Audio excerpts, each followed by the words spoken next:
Robbie Williams Rewind. Welcome to Robbie Williams Rewind. We are the champions. I'm Matt. And I'm Lucy. And along with help from special guest fans, we take you on an in-depth rewind through the solo career of multi-award-winning singer, songwriter and entertainer, Robbie Williams. Before we go into the normal episode with our guest, Yorgos from Greece, we thought we'd give a little news update on what's going on in Robbie world, seeing as there's actually some news to share for once. Exciting. Actually something happening for once. We're always like a few episodes ahead with what we're recording to what's been released. So as an example, we're about to record In and Out of Consciousness this weekend. So that's like 4 episodes ahead of what you're listening to, if you're up to date. So we just like to keep ahead in terms of research and recording so that it isn't a mad rush to do everything. Because we do have a life as well. Yeah, exactly. And children. So hope maybe by the time we reach the Christmas present, maybe we'll be recording closer to what you're hearing. So we thought we'd just drop this in. So just talk about a few exciting things that are happening. And then in future we can try and include news, as hopefully there will be some as well going forward. Yeah.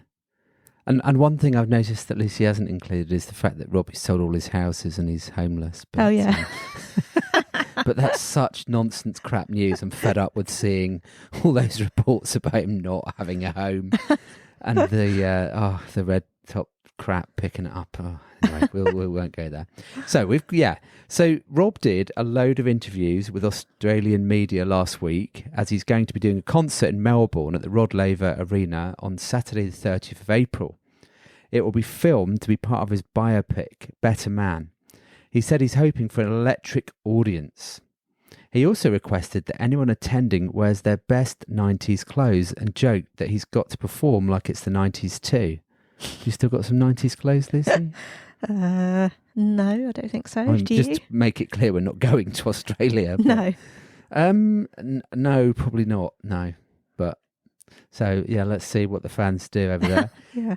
It will be a greatest hits performance for an hour and will include an exclusive live interview with Rob about the movie and a guest appearance from a spokesperson from the set. Maybe this will be director and co-writer of the film, Michael Gracie himself. Yeah, that would be good. Seeing as not.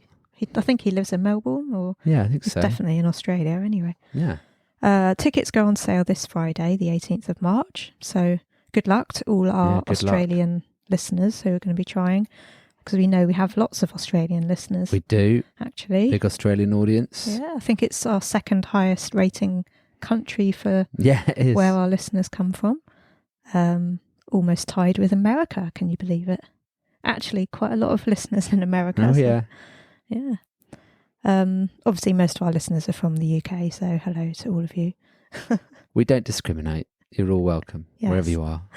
And also, it's nice that we've had a few emails and, contacts from people on our social media recently. So that's always nice to hear from people. It's been good. We've heard from a lot of people recently, actually. It's been really nice. Yeah. So, we really appreciate that and keep it coming. We like to know what you think. And if you disagree with what we've said, that's always fine to tell us as well. All views are valid on the Robbie Williams Rewind podcast. And we would love, for those that actually are lucky enough to get tickets, we'd love to invite some of you onto the show, maybe do a little special or a little update at some point and hear all about it. Yeah, that would be good. Yeah, that'd be really nice. Yeah, so if you do, get in touch, or we'll be getting in touch with people who we know again at some stage.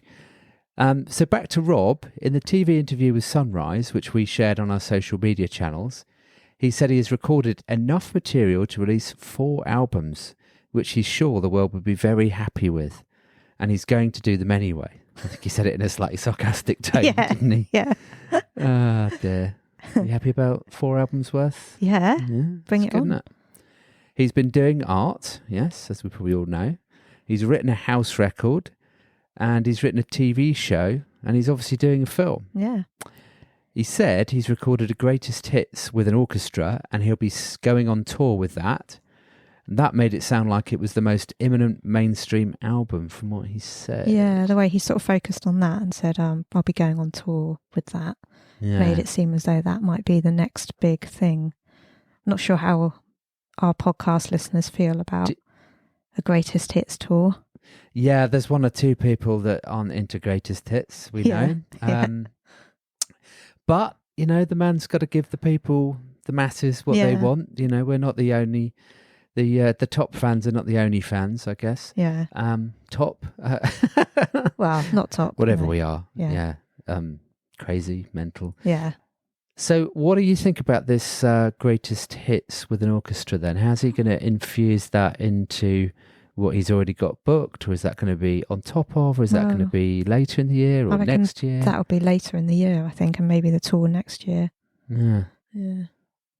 You reckon the orchestra might pop up at Stoke or Probably Bonn not. or maybe Munich? Maybe Munich by then. That wouldn't be too far off. It's going to be quite an epic gig, isn't it, Munich? Yeah. Cool. I don't think he'd bother with doing that at Stoke, though. No. Just play a backing track, right? No, just have normal band. And then obviously, I guess we all know about the EDM record that he's doing with co-writers. Shh, what EDM record? Shh. Nobody knows about it. Tim Metcalf and Flynn Francis under the band name Lufthaus. Airhouse. Well, yeah, that's what it means in German, isn't it? You can stream and purchase their first single, Sway, which is out right now. But we're not sure how much we should say about that, as it seems, I think, they're not really publicising the fact that Robbie's involved. But it has been in The Enemy and The Sun, so it's not exactly a secret, is it? It's not a secret anymore. I mean, people were kind of dancing around their handbags with it to begin with, excuse the pun. But yeah, it's not a secret. No. I can understand why. They want it to be, they want the clubbers, like myself. Well, I used to be a clubber. They want them to respect it for what it is and not have anything else attached to it. Yeah. I'm assuming it must be big in the clubs. I don't know. Who knows? We don't go clubbing. If anyone knows, let us know.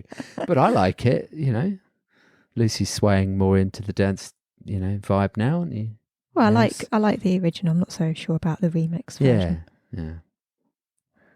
Yeah, so that's the news. So there we go. Yeah, a little bit of up-to-date news for you. I think we're going to start doing this a little bit more at the beginning of episodes now that Robbie is making a resurgence. Back in the land of the living. So, on with our episode. All right, moving on to Yorgos. Today we're talking about the B-sides to Intensive Care. And unfortunately, there's not a lot of info on all these songs, but we'll try our best to keep it interesting anyway. Yes. And we have our lovely friend Yorgos from Greece, otherwise known as Mr. Bojangles, with us today. Hey, Yorgos. Welcome. Hello, guys. How are you doing? Good, yeah. Very good. It's great to be on the show. It's a very nice podcast, and I'm so proud and excited to be part of it. Oh, well, we're very pleased to have you here after spending quite a lot of time chatting with you over the years in the chat room. Yeah. We finally get to talk to you for real, properly. Well, almost. Yeah, almost probably. Due to COVID. Yes. For starters. And I should say that when we first launched the podcast and we put something about it on the Robbie app, you were the first person to comment and get excited and ask to come on the show straight away. So we were thrilled about that and more than happy to have you on. It's true that I was really excited about it, and I'm a big fan of your show, guys. Oh, thank you. I have heard all of your episodes. I have a preference. I told Matt in secret. I'm not going to say it out loud publicly, because you understand, I don't want anybody to get hurt. No. So far. But yes, I had a great time driving and listening to your podcast. It's been a pleasure. Oh, thank you. Listening to them. So you're in Greece and you're quite a bit younger than us. You're 29? Yes, I just became 29, so take it easy on me. Thank you very happy much. belated birthday. I'm going 30 next year. So what made you become a Robbie fan then? So it was FIFA 2000 with a key role. When I was a kid and I had the PlayStation around 2003, almost 10 years old to 11, I had FIFA 2000, and I loved the main theme, which was It's Only Us. You know it, this song? Yeah. So, at this point, I have to say that I was also recording it. I didn't have internet access as a kid. We didn't. In Greece, we are like 10 years later than you guys in the UK. Yeah. Right. So you have to picture us with a dial-up connection in some houses. Right. In these houses wasn't one of mine. My house wasn't one of these houses. So, so as I've told Matt the other day, when I was a bit older and we had internet connection in my house, I was like 16 years old, 17 years old. So at this point, what was the first thing to do was to Google some adult stuff, and then after that, Google the soundtrack of FIFA 2000. Very honest. Thank you very much.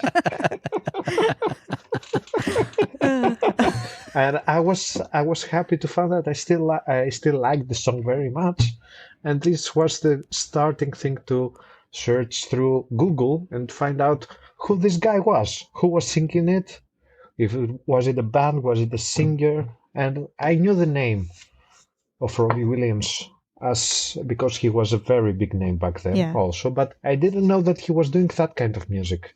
Right. It was around 2008, so the last update we had as a Greek audience was like Love Light, Rootbox, these songs. Yeah. These were the songs that were playing on the radio back then and on TV commercials. And of course, I knew by the time Me and My Monkey and Phil, but I didn't have any idea that these songs were connected to each other. It was the same guy singing, or if it was this guy that I was a big fan of, and I didn't even know about him. So I started Googling his name. It started with Angels, Let Me Entertain You, then a little bit of It's Only Us again, and then I found out a little bit about Escapology. I saw Rootbox, but I didn't click on it. It was one of the last songs I didn't, and I attempted to listen to, and I was also very gutted at this moment because I thought that his career was over. Yeah. With what I was reading on Google, I was like, okay, of course, I'm not unlucky. I discovered somebody I liked musically, and he's retiring, of course. Yeah. And here we are, so many years later. Luckily, we got a lot of music since then. Yes, exactly. Yeah. A lot of touring. People don't realize how much touring he has done between the Progress Tour until the Heavy Entertainment Show. Yeah. Because he's toured a lot after that. I have seen him twice live. Right. The first time was in Athens, and the second one, it was the beloved Under the Radar gig, which I flew all the way from Greece for that only. I saw the Under the Radar gig live. I was like very close to the man himself. I enjoyed it very much. And I'm looking forward to the next Under the Radar gig. Yes. And I will totally book the tickets and fly immediately. Yeah. And what did you think of when you saw him in Athens? Was that was a Let Me Entertain You tour in 2015? Yes, it was in 2015, and it was. I've seen some other bands live. I saw Scorpions live. You know Scorpions, the German band. Yeah, I've heard of them. I saw James. Yeah. The Getting Away with It Almost Up band, and they were very nice. But when I saw the show in Athens for the first time, I had the chance to observe all the specifics that do the live show of Rob. Do it spectacular. Yeah. It was an all-around show. Everything was amazing. Everything was perfect to the detail. And even though we know it wasn't the perfect production compared to his other tours, he did an amazing show. The sound was amazing. His voice was on top form. He reached all the notes. Yeah. I don't know if it was natural or if he was trying to win the Greek audience, but he was very good at that night. And everybody that went to this show were very surprised by the quality. Yeah. because it was a show that I remember back in this year. There was another band that was very heavily promoted for this show, but Robbie stole the show that year in Athens, and he did it very easily. Ah, interesting. So it was a very nice experience. Oh, good. He didn't sing Bodies, which is one of my favorite songs. Oh, right. Shame. He skipped it for this particular show, but he was very nice. I forgive him. Okay. Because he did sing that on that tour, didn't he? Yeah, he was singing it. Oh, Until Greece, he was singing it. Yeah. Oh. Yeah, but he did Can't Deal with a Girl. I would have swapped that, I'm not a big fan of these tunes. I like more of lyricist Rob. Right. Yes. Yeah. Yes, you know what I mean. And we will talk about it very soon regarding his B-sides. Yeah, absolutely. Yeah. So do you have a favourite song or a favourite album? My favorite album is Intensive Care. Right. And we will explain the reasons why in a few moments, because it's partly the same cause that makes me like the B-sides of this album, of these singles very much. Yeah. They're very honest, and it's the true turnaround of Rob as a lyricist and as a creator, as a songwriter. It's the first time that he's on the wheel, and he's doing it, and he's showing us that he can. And he's able to do it, and he's still proving it to this day. But at this point, it was the peak of his lyricist phase. Yeah. Let's call it that. I don't know if it's correct in my English. Yeah. Makes sense. But yeah, so I had a few interactions with him. He's been very nice to me in the chat. I had the chance to talk to him via Instagram Live once in 2018. He was also very nice back then. He remembered me. So I had talked to him about 3 parts, a lot of times, but there were 3 or 4 main parts that we have been talking on the chat and upfront of the app, on the later app. So the first one, we were talking about Chris Sarok, the famous drummer. And I asked him if he thought that he treated him nicely, let's say that. Yes. He said yes, he's a good guy, blah blah blah.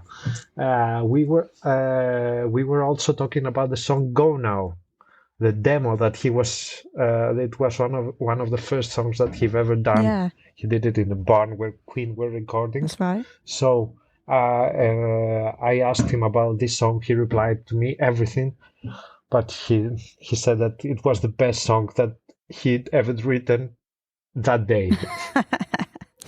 That's what he replied to me. And the third one, I was trying to do a breakdown of the Bodies lyric, and I did a huge analysis, and he replied to me, "That's great." He told me that the lyrics are 80% accurate. But the video, I also tried to do a breakdown of the video. I was speaking to him about the evolution of him during the video, that he started with no shave, bad clothes, and the motorcycle, and then evolving to clean shave and the car. And the third one, with the help of Ida, he was with a suit dancing to Planes. Evolution. Oh, I hadn't even occurred to me. I just, because I found the song very interesting, I tried to do a breakdown, but he told me that the video has nothing to do with the lyrics. Oh, okay. But to me it seems very nice, very Evolution, because he talks about in this song about how he had the talent, God gave me the sunshine, show me the lifeline. Yeah. Yeah. And, but in the end we're all bodies. Yeah. Oh, yes. They don't really care about us also, but we're all bodies. And he's also talking to himself in the last lines, Jesus didn't die for you. He's talking to his sinner self, in my opinion. Yeah. And we were talking about that in the chat, and also then in Instagram Live. And he was very nice about it, about all my comments. He told me, the end of our chat was, I told him, I asked him if Chris Sarok phoned him before joining Oasis. Right. and he told me no, and I said to him, what if beeping beep. You can swear on here, it's okay. Yeah, I told him, what a fucking freak. And he laughed at me, and then the connection went down, but he reconnected, and he said, hello everybody, thank you for the chat, George, and let's close it that he is a good guy, and Chris Sark is a good guy, and that's all. Yeah, but it was a fun experience. I'm very honest, because he totally agreed with me. Very interesting. It was a nice experience, and he was very kind to me. He's kind to all of us. We know he's a people pleaser. Yeah. But I genuinely believe that he was very nice and very down to earth. Yeah. At this point, I think most fans. And it's one of the reasons I admire him. Yeah. Yeah. Yes. When you connect with the real Robbie, the real Rob, you know. Yeah. Yes, exactly. Yeah. Exactly. He's a very nice guy. Very authentic and very genuine.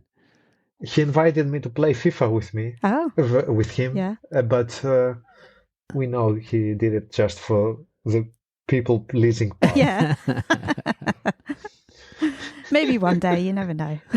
Maybe one day, yes. Maybe. You never know.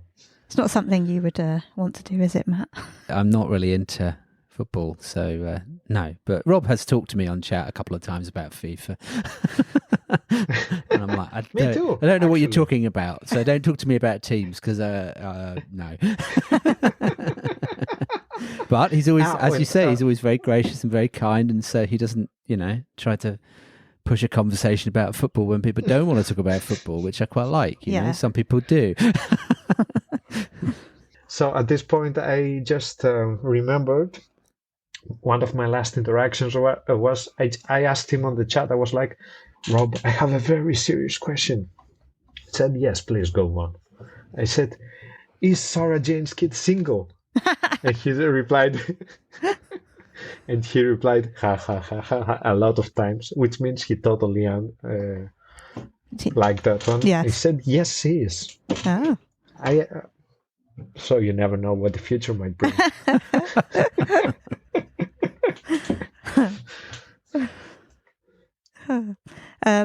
And what does Robbie mean to you?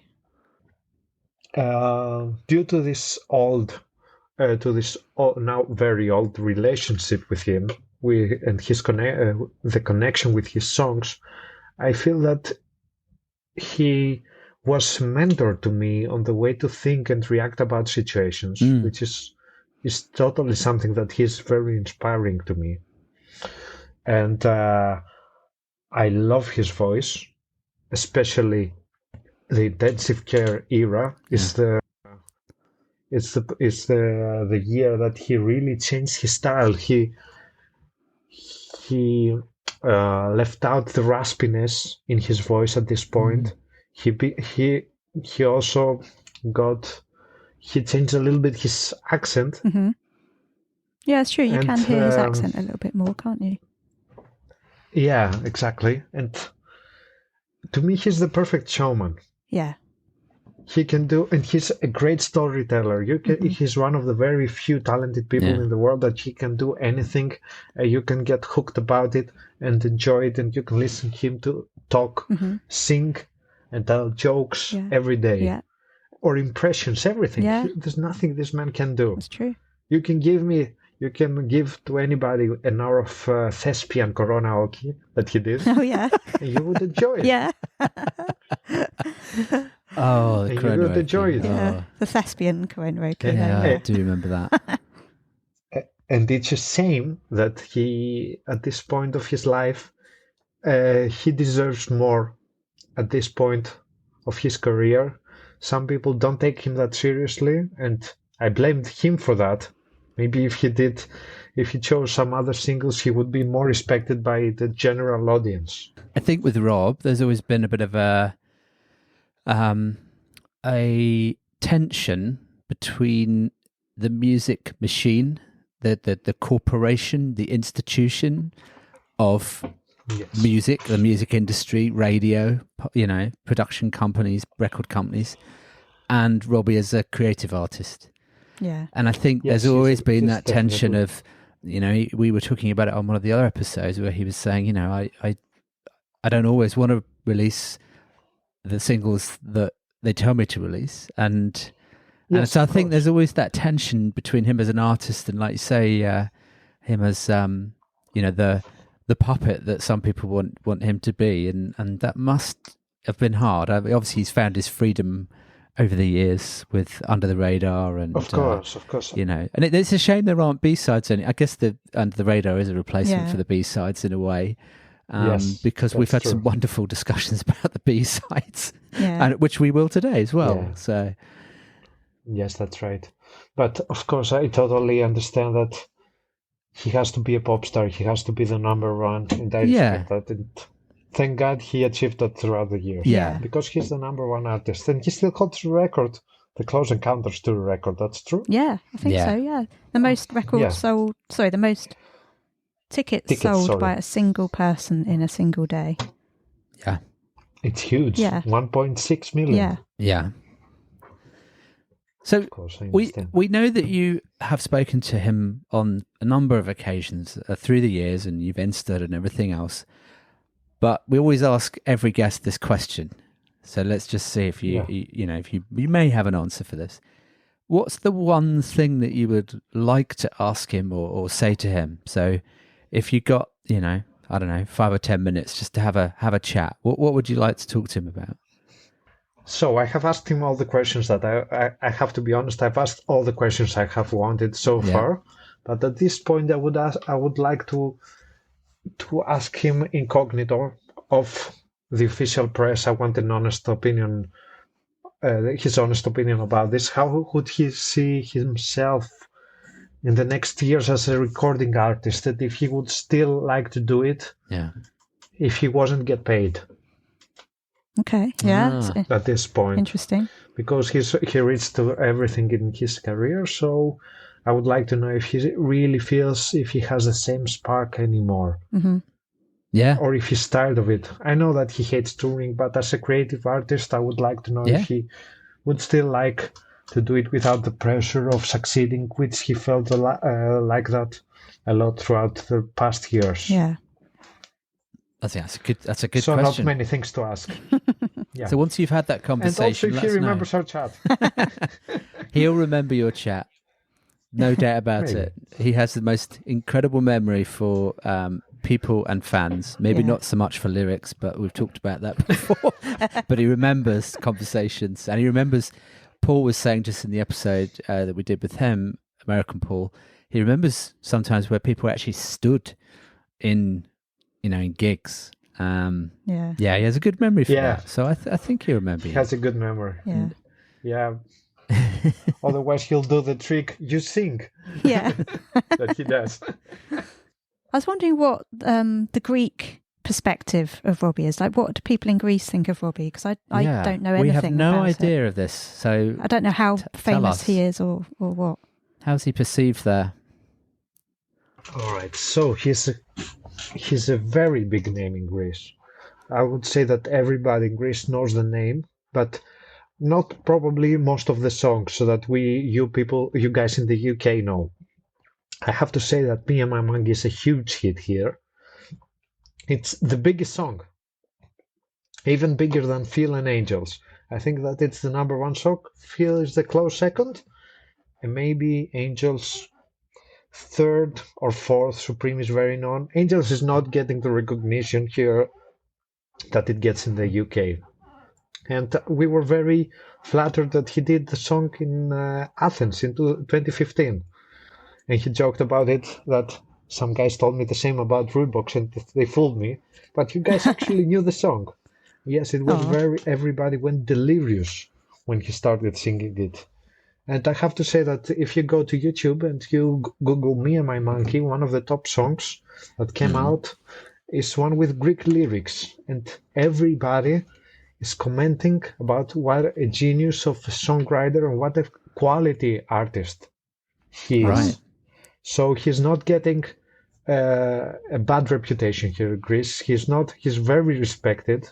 He's not getting comments like the boy band singer, which is very not a nice comment to say to somebody when he writes songs. No. You understand what I'm saying? No, with all due respect to the boy bands, but he's been recognized one of the most quality pop singers. So he's got a very nice reputation here because of Me and My Monkey mainly. And what do you think what do you think it is about Me and My Monkey? Why does that appeal in Greece, do you think?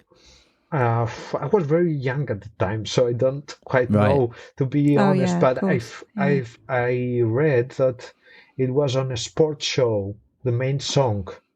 It was the song that the opening song of this TV or radio show. I'm not sure what it was, and that's how it became bigger and bigger. And and you can hear it in the radio very often, even today. Okay, so it became a bit of an anthem in Greece then, bit of a well-known anthem. That's true, and without any promotion by himself. Yeah, because there's not even a proper video for it, is there? No, only an animation video. But you have to see that there's this video of him in Abbey Road from 2003 with the Greek lyrics, and everybody, whenever you have time, go there, find your Google translation tool. Yeah. And you can see that everybody has a nice word to say, not a single bad comment. Lovely. That's good to know. Thank you for that. As I've told you before, everybody in Greece he saw did very well ticket-wise. He gathered 35,000 people like this with absolutely almost non-promotion back then. And I'm assuming, Yorgos, that you Greek fans really go for it, right? When you're at the gig, it goes off, yeah? I'm not quite sure about the other guys. Or are you all nice and calm? I'm sure you're not calm. You're there just giving it some, yeah? I will be honest. It was such a great time for me that I didn't even notice anybody else. Oh, you weren't paying attention to anything else. Fair enough. Yeah, of course. It was such a big experience for me. I was quite young at the time. I was 22, so I had to focus. It was this amazing thing. It was like a World Cup final for me. Let's call it that way. Yeah. But yes, the gig was very nice. He says that to everybody, we know that. But I totally believe that he was very surprised by our reaction. And he said that to me also in the chat 3 years later, that he remembered that Me and My Monkey went so well. So it must have been genuine. Yeah. So if we ever want to hear him sing that song again, we have to see him in Greece. In Greece, I bet. Come over. Yeah. In Greece, yes, he will do it. I guarantee that. Yeah. Yeah. Put that on our places to go then. Definitely. It's a very nice country to come and visit, guys. Yeah. Well, Yorgos and I were already talking about this off air last week about how we're going to go over. Oh, okay. Yes. We have arranged everything. Oh, I see.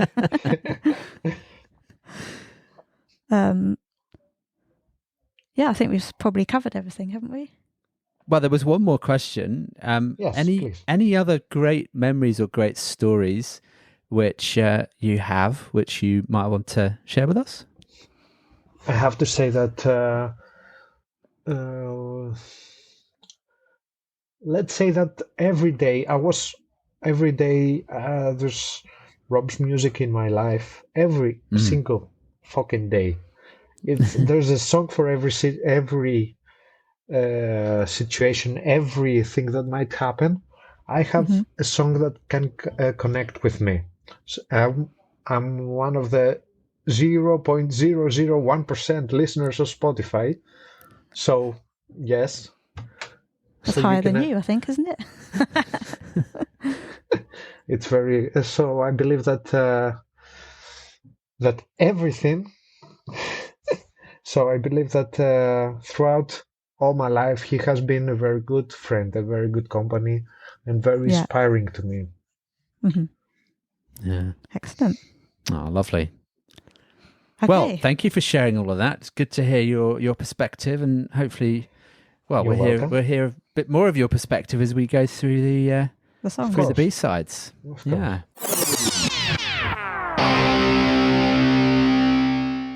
Hi, I'm Robbie Williams, and you're listening to Robbie Williams Rewind with the Champions. So the first one is Meet the Stars.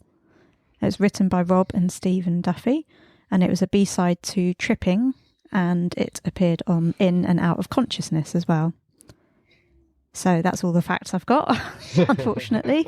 It was quite tricky to find much on these songs, as I said at the beginning, so we'll just go straight into saying what we think. Who wants to go first? Matt, I think, wants to go first. Yeah, go and on. I want to steal his opinion also and say the same.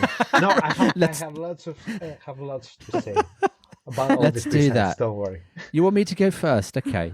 Yeah. So, please. I really like the electronic vibe and the drum machine on this song. It kind of reminds me of the drum beats I used to play on my first Casio keyboard, because I used to play keyboard. I don't really anymore.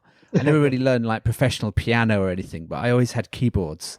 And maybe I saw myself being in a band one day, that cool keyboard player, but never happened. Pet Shop Boys tribute band, maybe? Yeah, exactly.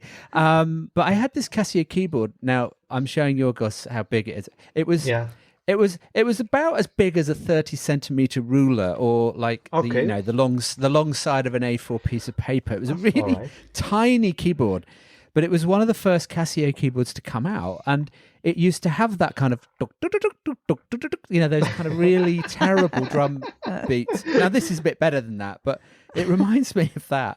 And I used to spend hours just like playing, you could only play one note at a time. It was anyway, so it reminds me of that. It reminds me of my childhood, which is really cool.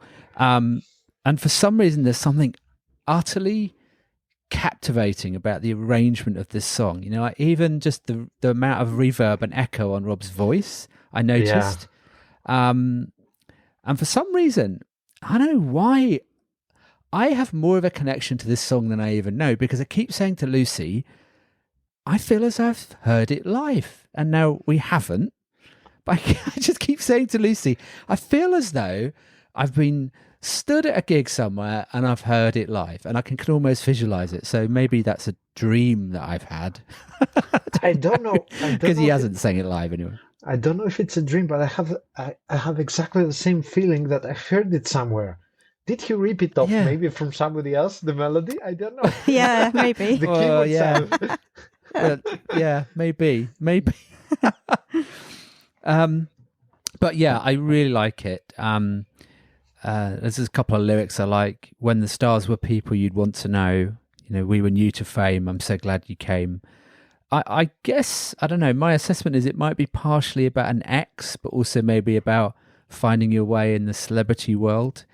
And I wrote this line down. Some carried on pretending, then think they still have it today. The once admired look oh so tired. I was wondering if it was about Nicole Appleton, maybe. I don't know. Yeah. Just because she was famous as well. And, so, it was the year before I thought of leaving, because they sort of broke up and got back together a few times. Yeah. And, I don't know. Also, when stars were people you'd want to know, we were new to fame. New to fame, yeah. Because they were both new to fame when they were together, really. I mean, obviously he'd been in Take That, but...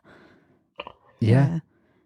So, in my opinion, we are talking about the very first time that Rob is a complete songwriter. It's the first time that he got rid of, let's say, somebody who used to dictate him.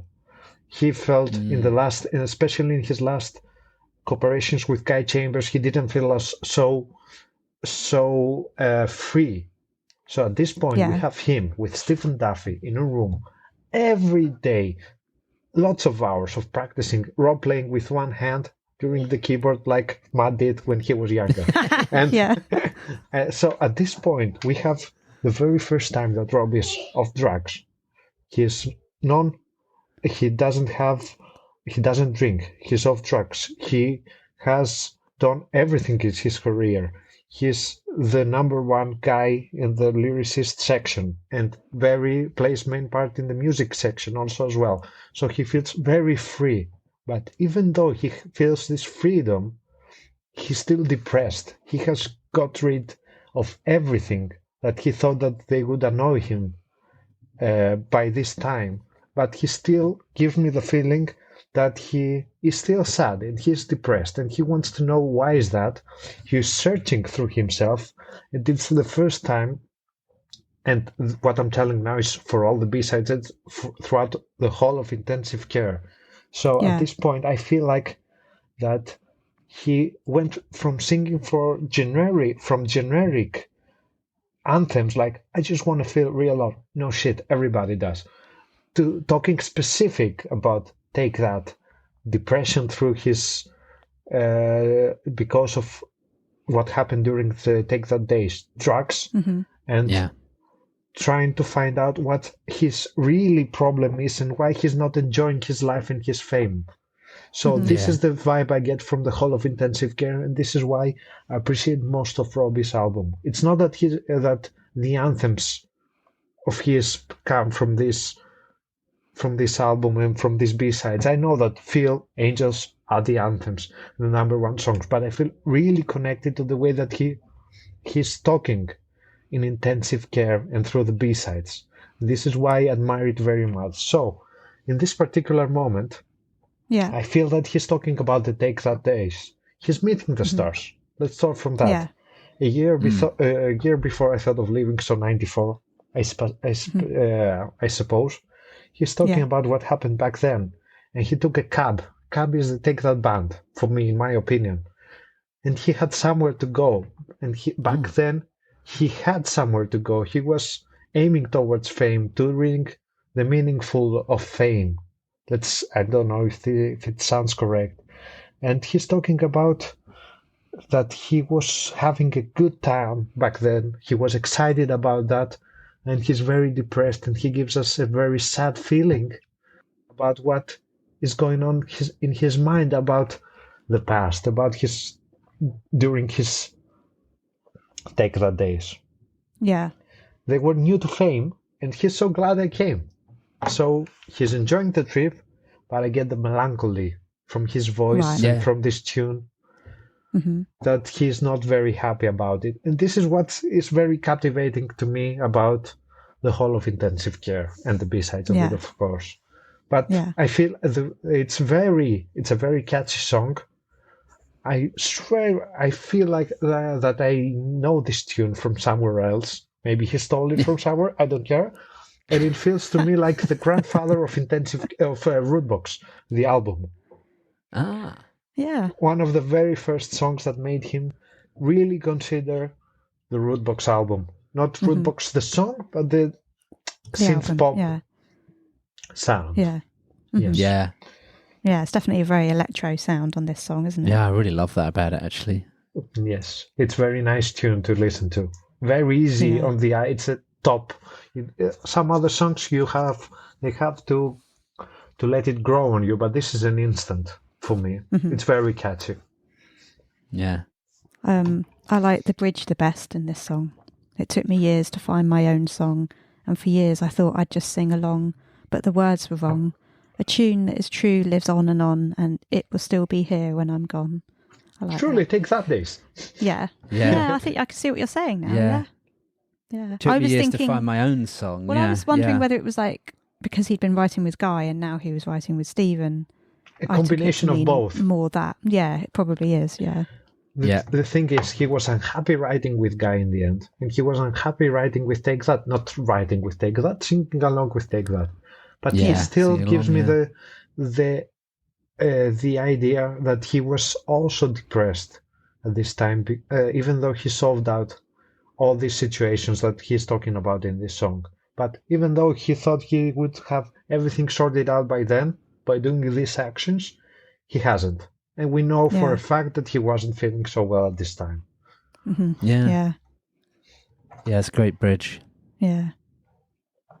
It's a great bridge and a great song, and the voice is amazing at this one. It's not. This isn't my favourite of all the B-sides we're going to talk about today, but I do like it. Also, I like the line, some of us fell by the wayside, others had it and threw it away. Some carried on pretending that it was not ending today. I like that. It's basically, people who are famous who are not famous anymore. Exactly. Yeah. The boy bands that have gone by the wayside. Some of us fell or maybe he's talking about Jason Orange, Howard Donald, the least successful members of Take That, who didn't have a career by then, and also Gary Barlow at this point wasn't doing so well. Yeah. No, he wasn't doing nothing, not so well. Not even he wasn't even a pro at this time, so he fell by the wayside. Yeah, that's true. Well, I feel as I've learned a lot more about Meet the Stars, Yorgos. I like your review and your assessment of it. I think, it's a bit. There's a bit more depth in that song than I even realised. Well, I was trying to work it out, but it's all the same depth in all the B-sides. I think it's the same it's the same theme. So I'm gonna repeat everything in those B-sides every time, and I will match that's it your with formula. the Just keep repeating it. Repeat it until you convince them. You do that. So, shall we move on to A Bag Full of Silly? Yeah, of course. Which is a great title. Yeah. This was written by Rob, Stephen, and Chris Heath. Makes his contribution on this one, and this was the B-side to Tripping. I love this song. How much, Lucy? More than Matt? Yes, more than Matt. Oh my God, no. No, I don't. I just think it's great. I love how it starts with the rain at the beginning, obviously, because it's talking about Manchester. Always rains in Manchester. Well, a lot of the time. I love his Manchester accent at the beginning, where he's talking and he's going, "How's it going? Fine, fine." I'm not doing a Manchester accent because I can't. I never recognized what he was what he's saying in the beginning. So thank you for that. Oh, it says, "How's it going? Fine, fine, fine, fine, fine," something like that. Okay. In a Manchester accent. And the word "fine" is used a lot in the UK. You probably heard people saying it. Fine. Let's go on. Fine. Yeah. It's got a multitude of different meanings, depending on. But normally it's just kind of fine. Yeah. You know what I mean? It's fine. Yeah. fine. Fine. It's not really fine. So I love all the Manchester references. I think it's really clever. The Chippy Manx, Groovy Manchester, 0161 for the telephone code. Yeah. England's Seattle, and especially like the A500 M6, which is the road that names. Robbie would have taken to drive from Stoke to Manchester. It's just brilliant. And who knew Worsley would do so much to hurt me? Parts of Manchester make me feel dirty. I would love to know what the background to those lyrics is and what happened in Worsley. I will try to make an attempt in the same motive, let's say that. But I will leave to you guys all the references to from Manchester, because obviously you know better. You know it better than I do. So you have to explain to me why it's called England's Seattle for stars. Let's say. Oh, because in Seattle, in America, apparently it rains a lot, and I think in Seattle it rains the most out of everywhere in America, and they say that it rains the most in Manchester in the UK. It's kind of, I don't know whether that's factually true, but that's what people say. Let's make a small parenthesis right now. Do you remember in the day that the Under the Radar gig happened? Do you remember the small rain that happened? There was a rain. Yeah, I do remember we had our umbrellas up. Yes, we did. Yeah, because it wasn't a heavy rain and everybody was panicking. Why is that? Because everyone didn't want their hair to get ruined for the concert. That's why. Yeah, but I know, but it was a very light rain, and everybody was running. And I thought, oh my God, I thought that London was a rain, let's say, resistant. Oh no, no. No. Once it sets in, once you're wet, you don't, hair goes frizzy, your clothes get wet through. You don't know how long the rain's going to last, whether it might just be a shower, whether it might go on for hours. The makeup starts to run, we don't have these problems. It was very light. It was very light. I don't know. The funny thing is, they say here, there's no such thing as bad weather. There's just not wearing the right clothes. Yeah. And it does rain a lot. I think it rains a little bit more in the north than it does in the south. But I think the thing about Seattle and Manchester is the weather conditions can be very changeable.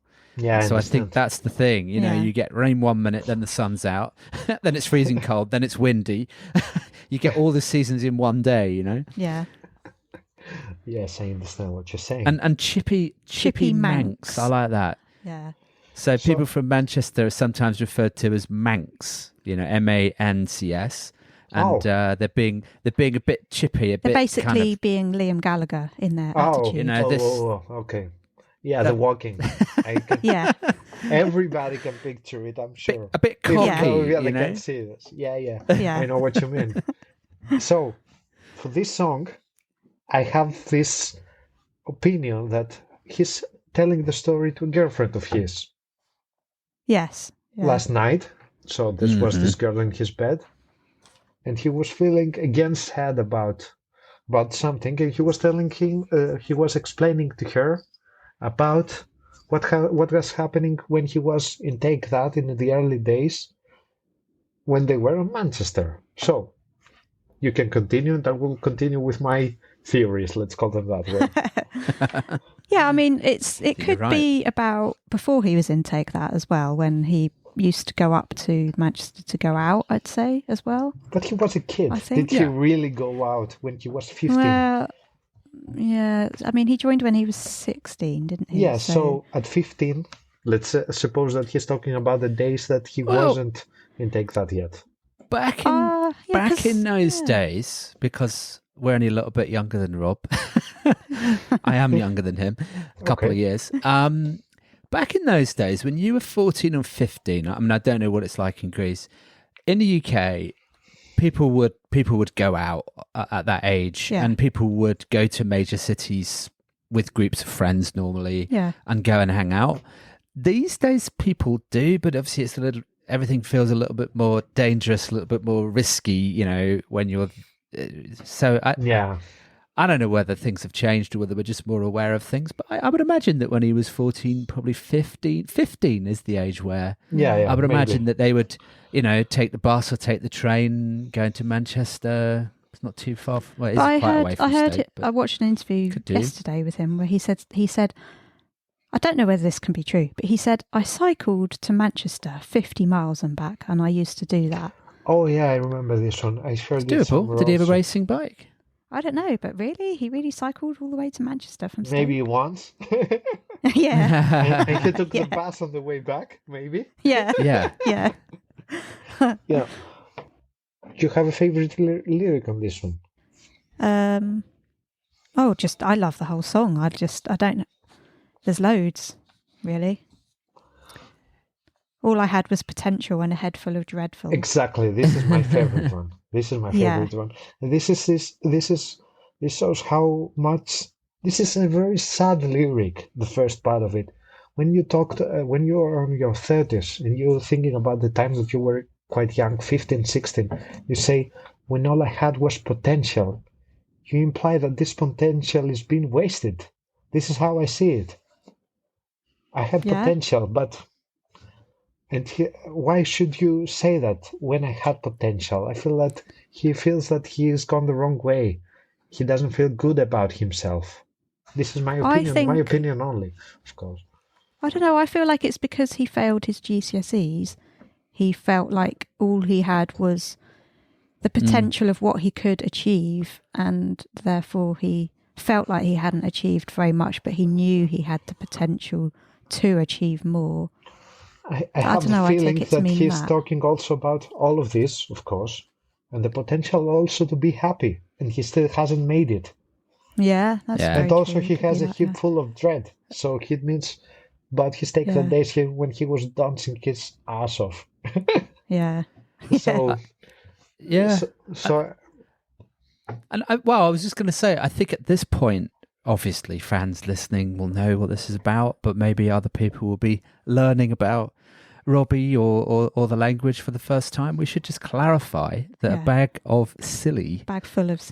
of silly is actually a bag of drugs. Oh. I didn't know that. I'm pretty sure that's what it means. Yeah. Because dropping little fellas to make me feel right is basically taking drugs to make me feel better. A little fella could be a pill or okay. Something. So so he's walking through Manchester with full with a bag full of silly. Yeah. And obviously he mentions the hacienda, doesn't he? Which a gay night on at the hacienda on a gay night, which is the nightclub where Take That used to play. But I'm guessing he may have gone out there on other nights with his his friends as well. I also see a reference of the "You Can Do What You Like" video in the lyric "Parts of Manchester makes me feel dirty." I believe he's talking about these situations like that. Wow. Yeah, maybe it was filmed in Worsley. It's possible, isn't it? I'd like to find that out. Maybe one of our listeners might know. So if you know what the connection to Worsley is, let us know on the socials. Because Worsley's in the suburbs of Manchester. It's not right in the centre. So that's why I felt like it was funny. Unless he just picked it because it rhymed. I don't know. You know what he's like for picking words that just because they rhyme. I think it's just about the innocence of youth. Exactly. This is also the same, what I believe he feels he's missing this feeling. Because as I've told you before, he's feeling sad at this point. And he misses the feeling of being young, not creative, when he had potential and he had the potential to be happy. Yeah. And he claims, let's say that there's this saying that when you're 30, you have to sort this out, or you have to have these things sorted out by that time. And he's 30, and he still hasn't. Yeah. Part of his brain, of his mindset. And that's what he's talking about. And that's what I like about the whole of intensive care. He's being specific, as I've told you before. He's not talking about general anthems. He's talking about specifically what happened to him. And this is the point where you can really connect to the lyrics of this guy. Mm-hmm. Yeah, you're right. I'd love him to sing this song live. I'd love that.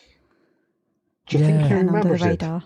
You think he remembers it? Because I never hear him talk about this song. Yeah, no. I've not heard him talk about it. No, I think it's a very amusing, biopic story song, and like you say, I think it is about those sort of teenage years, and in a way, his latter teenage years were kind of didn't really happen as they would have normally done if he wasn't, whipped off in to Take That. Yeah. So maybe there's a bit of reminiscing here about what it was like to wander around Manchester and get out of your head. That's true. I personally wish that this song had been on intensive care. But which one you have to kick one out? Which one would you kick out? Let's play this game. Well done, your boss. Yeah, you do have to kick one out. Well done. Let me just look at the track list. And no. Whatever you might think. I can't remember without looking.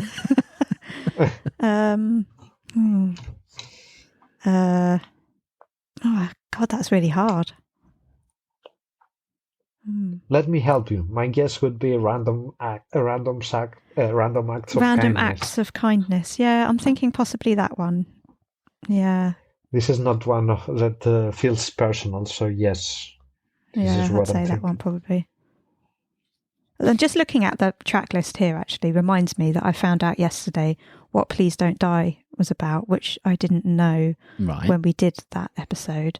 And he said it was something about one of his aunts who had been married for 50 years and their partner had died or something. And it was I didn't know about that. Yeah, I found that. You two talk while I just find the exact quote. I love it when a guest asks a question that's as hard as that to Lucy. So, Yorgos, well done. Thank you very much. I think I take my hat off to you. That's brilliant. Because you can only fit so much on a CD, and you're right, you have to take one off. Has to go, Lucy. But I think that he doesn't want these personal songs to go to a main album. I have this feeling. No, yeah, you're probably right. Yeah, he doesn't want to express himself that much. So I think that the song I would kick off would probably be "Random Acts of Kindness" as well. I think it's a good choice. Yeah. So I agree with Random Acts of Kindness. It's for a bag full of silly. Yeah. Mm. So just looking at the album track list and Please Don't Die, the quote that I found yesterday was, he said, "I remember a reporter describing this song as an example of narcissism, but it was actually about my Aunt Pat's husband dying of cancer. They had been together for over 50 years. Aww. So that is what Please Don't Die was about." It's a very sad story, but yes. Yeah. Okay. So we won't kick Please Don't Die. We don't kick Please Don't Die out of the main set list. No. So also a bag full of silly. I have this real particular memory of driving to Manchester to my friend Ewan's, because I always go to Soccer Aid with him. So I drive up there on my own and I always play Robbie loud in the car. And I had Robbie on shuffle. And literally, as I was driving into Manchester on the M56, Bag Full of Silly came on. And I was like, wow, this is amazing. And like 5 minutes later, I was at my friend's house and I got out of the car and I was like, oh, I was just listening to this song. It's so good. It's all about Manchester. And I told him all about it and said, you must listen to it. But obviously, he never did because he's not really a Robbie fan. But yeah, it just made me feel really good. Yeah, it's a very nice song. Especially if you drive to Manchester, yes. Yes. Yeah, that's very nice. So I'm happy that you also guys like it. Because it's one of my favorites. Spoiler alert, yes. Same. It's great. So anything else on that one, or shall we move on? No, we can move on, yeah. So let's talk about Family Coach. Lucy. Written by Stephen when he was in the Lilac Time, this was originally released in 1999 on the album Looking for a Day in the Night. Rob covered it as a B-side to Advertising Space. A couple of lyric tweaks were made by Rob. He said Green Bank Road instead of Stephen's, I think he says Banville Road. And Rob sung Christmas 1981 instead of Stephen's 1968. Of course, Rob wasn't born in 1968, so he couldn't have said that. And it did actually snow at Christmas 1981 in Stoke. And Rob would have been nearly 8, so he probably remembers it. It was the only year in the 20th century when over half of the UK experienced a white Christmas. According to the Stoke Sentinel, the snow was 3 inches thick on Christmas Eve. It didn't snow where I was. I don't remember ever having a white Christmas. And most people won't be surprised to know that I can't remember. What was I, 5 or 6 then? 5. I don't know. It turned 5. It probably did. Yeah. I tried to Google whether it had snowed in Wiltshire that year, but I couldn't find anything. It probably did. And I know it didn't. It didn't snow in London, so I know I didn't get any. But it did snow in Stoke. So yeah, Family Coach. Do you know what? Do you know how much snow has to fall in the UK for it to be declared a white Christmas? Yes, we do, because that was a question on the wheel on Christmas Day. It was, and what is the answer? 1 flake of snow. 1 solitary flake of snow means it's a white Christmas. Oh no, it's not a white Christmas. 1 flake. Well, people gamble on it, so they will gamble.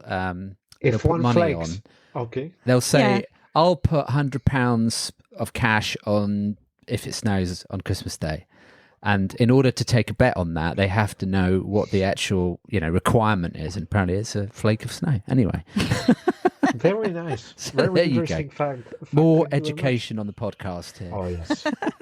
Never snows in Greece, though, does it? It snows. Actually, at this stage of point, half of Greece is white. Oh, really? White? Yeah, half of Greece. There's something of a cold wave coming right now. Okay. So that's why this jumper also, it's really cold everywhere.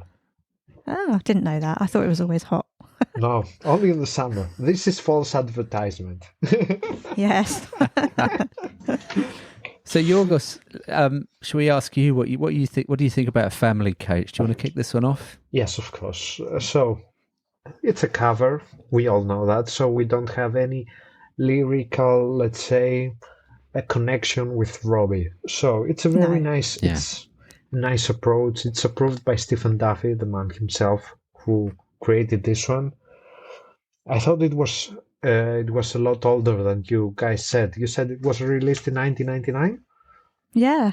Yeah, Christmas 1981. I thought it was around this time because Stephen was... I did a research on this one. Yeah. I've heard the original. I'm not quite sure which one I would prefer. But I prefer Rob's. I know we are not the actual judges. We're not very... We're not. We're too biased. Yeah. Yeah, you're too biased.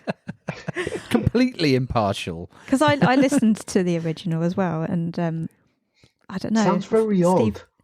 Yes. It's got that old feel to it. Yeah, has that old folky sort of feel. Yeah. It's got more like weird sound effects on it, like the space rocket and Apollo 8 talking, astronauts talking and things going on. Yeah. Whereas Rob's is just a nice, gentle, enjoyable song. Yeah. Yeah. I don't know. I think he just liked the song. I'm quite surprised though. I didn't appreciate Stephen Duffy so much. But this song helps me discover what musical genius he is also. Yeah. Yes. Definitely. And he's got a nice voice also. Yeah, he has. Played with him. And I expected him to be more on the intensive care after hearing the original vocals of this song. He should sing more. Mm-hmm. And it's a shame that he doesn't write with Robbie now these days. He's my favorite songwriter he ever teamed with. Yeah. Right. It is a shame. I never understood why. Yeah, we said that, on the last episode. On the last episode. Well, you won't have heard yet because it hasn't come out. But I wonder whether... Who knows with Rob? But I do wonder whether it's not that he doesn't want to. It's probably just that he's moved into another creative phase. Exactly. Yeah. He wants to discover more things. He probably keeps in touch with him. He probably talks to him, I would have thought. Yeah. But you know that Stephen is married to Claire. You know that, of course. Yeah. So I suppose they keep good... the keyboard player. Yeah. Yeah. Slightly bigger keyboard than my little Casio keyboard there she plays. But... She was also doing the guitar, playing the guitar sometimes. Yes. Yeah, that's true, yeah. I was quite amazed that... I know you both said that there were differences in Stephen's original and Rob's, but I was actually quite amazed at how similar Rob sounds to Stephen's original. Like the voices are obviously different, but he's kept very much the same style, of the original song. Maybe a few different effects and musical, instruments and things. But I think it's a very sincere and heartfelt song. Yeah, it's a lovely song. I really like the drum sound on it. I don't know whether the drums are being played with brushes or something. I don't understand drums, but it's a particular sound. I just think I really like it. It really suits the style of the song. And also could be sounds very much to like country music, this one. Yeah. So yes. I can see somebody, let's say that if there was a music video, it should be something like the Feel video, in my opinion, in this song. Yeah. It would fit very much. I think it's a bit of crossover between country and folk music. Yeah. Like that folk genre. I was wondering, I don't know whether you two looked at this, but I was wondering what a family coach actually is, because my immediate assumption was it's a 52-seater coach, like a coach, like a bus. But actually, interestingly enough, I don't know whether this is true or not, this is my assumption, I think they're referring to an old-style coach and horses in this song. And I never realised that. Okay, I could be the only person ever not to realise that, because one of the lyrics is, postilion. And I had to look up postilion. And a postilion is a person who rides leading on the near side, i.e. the left-hand side, horse of a team or a pair drawing a coach or carriage, especially when there is no coachman. So the postilion is the person who's on the left horse, right, on a coach and horses. So there we go. Lucy's not looking too sure. No, I believe you. No, it's basically it's like a metaphor, isn't it, for the family? It's a family unit or a family grouping. Everyone's going in the same direction on this coach. Yeah, and then sometimes you leave. You join the coach, and then you leave the coach when you die. Yeah. Because he talk about some people have. I never ever thought of that. So yes, I will take this one. Well, it was the word postilion. That was the only thing that gave it away, and I didn't know what that meant. It's obviously very old English, I'm assuming, and as I understand, I absolutely never recognized it and never even knew what it meant. Well, Yorgos, it changed the song for me because originally I imagined this kind of old English kind of crappy coach, like old coach with a big bus with a big load of family on it. Yeah. Then when I read that, I was like, oh no, now I've got a different image in my mind. Now it's like this really cool coach and horses. It's totally different. But there we go. But I do really love this song. I think it's really beautiful, and I love how it's about family, and basically you're stuck with your family. You have to live with each other's differences, whether you like it or not. You have to still get on with each other, whether you agree with each other or not. You can choose your friends, but you can't choose your family. Yeah. Yeah, sadly, yes. Any of my family are listening, I love you all. If any of Lucy's family are listening, I love you all as well. There's a strange... Thank God I don't know you remembered. Good for you. There's a strange bit in the song, and you two listened to the original more than I did, so you might be able to tell me if it was in the original. About 2 minutes and 2 seconds in, there's a very strange teeth whistling kind of sound, like a... Yeah. And it doesn't seem to go with the melody or the beat. So I find it a bit odd, a bit distracting. I don't know, but I guess there's a reason why it's in there. I don't know. I never really notice it. Lucy can't hear it, but Yorgos, you can hear it, yeah? Yeah, I can hear it, yes. This is something that also makes me think of it as a country song. I can see cowboy whistling with it, and yes, maybe slightly better than I just did. But we have to ask Stephen Duffy. Yeah. Somehow. Or Claire. Yeah. We'll ask them when Stephen comes on the show. We'll ask him. Hopefully, maybe one day. Maybe. But I love Rob's voice on this. I think he's got a great voice. It's perfect on this song, and it's weird also that you can't get Stephen's original on like Apple Music or Spotify or anything. I don't think. I the only place used I YouTube. found it was on YouTube. Ah, all right. So if it wasn't for Rob's version, it wouldn't really have much exposure. So it's quite nice that he covered it, I think. Yeah. It's very nice. I appreciate It's a lovely song. I wouldn't skip it, to be honest. No, same. No, I would always listen to it.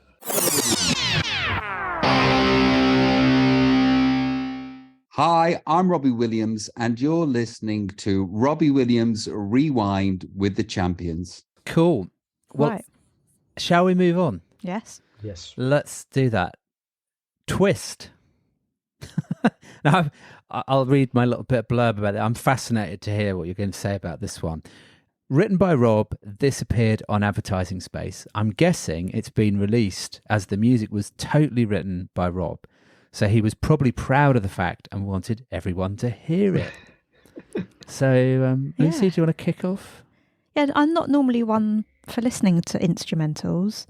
Normally I'd skip an instrumental, but I quite like this one.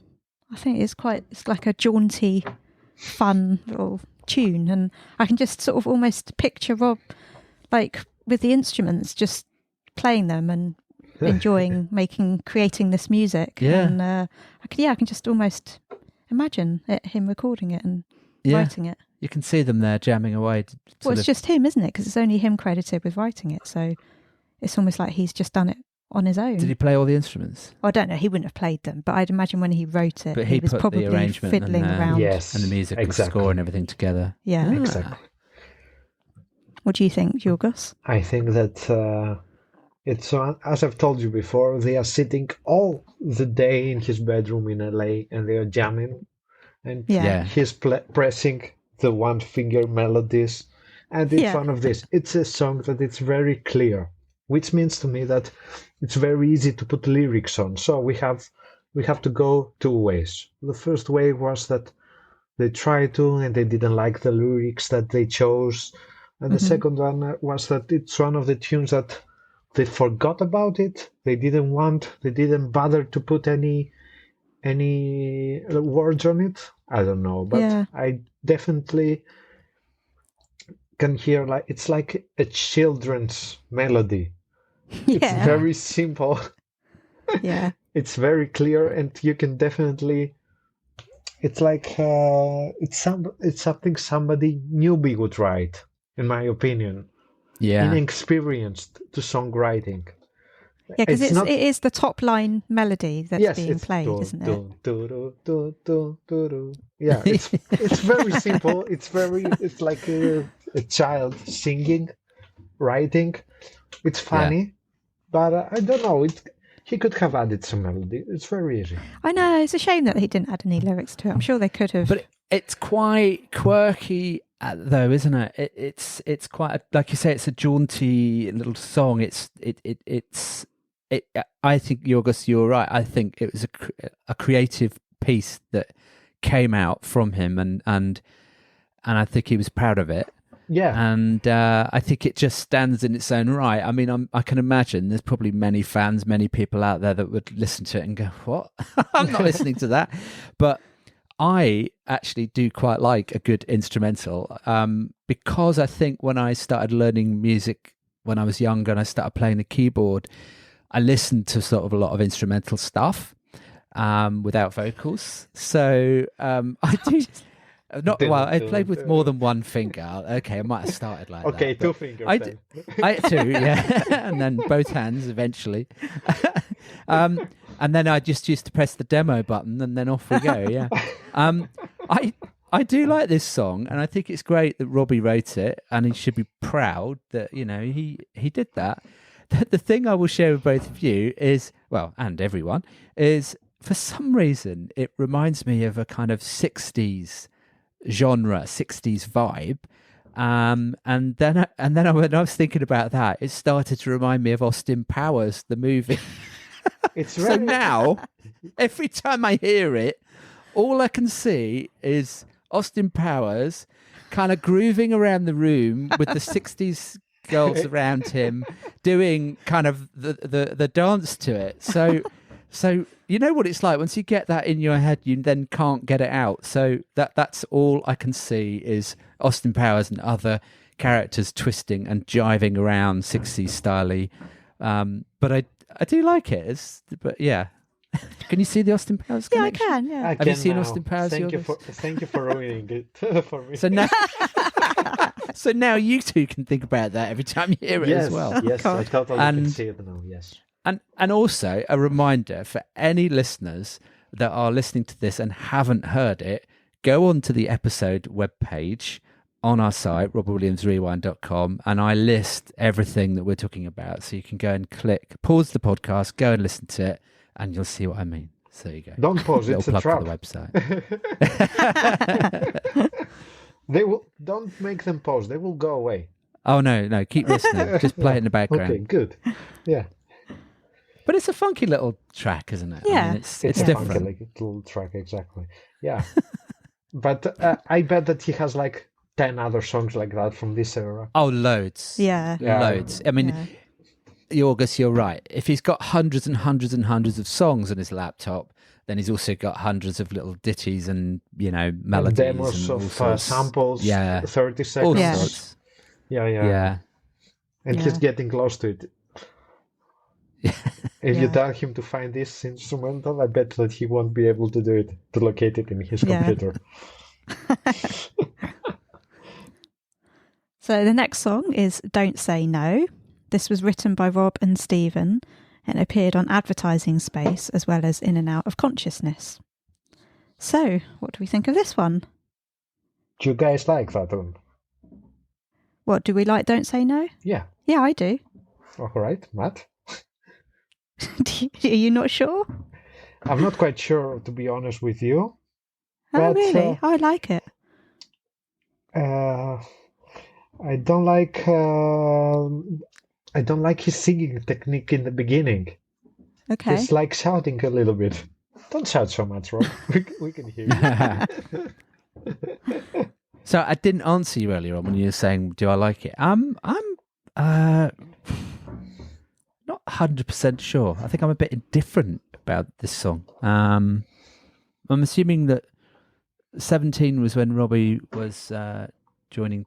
No, he was already in Take That, right? Yeah, he was in Take That. Yeah, he started at 16.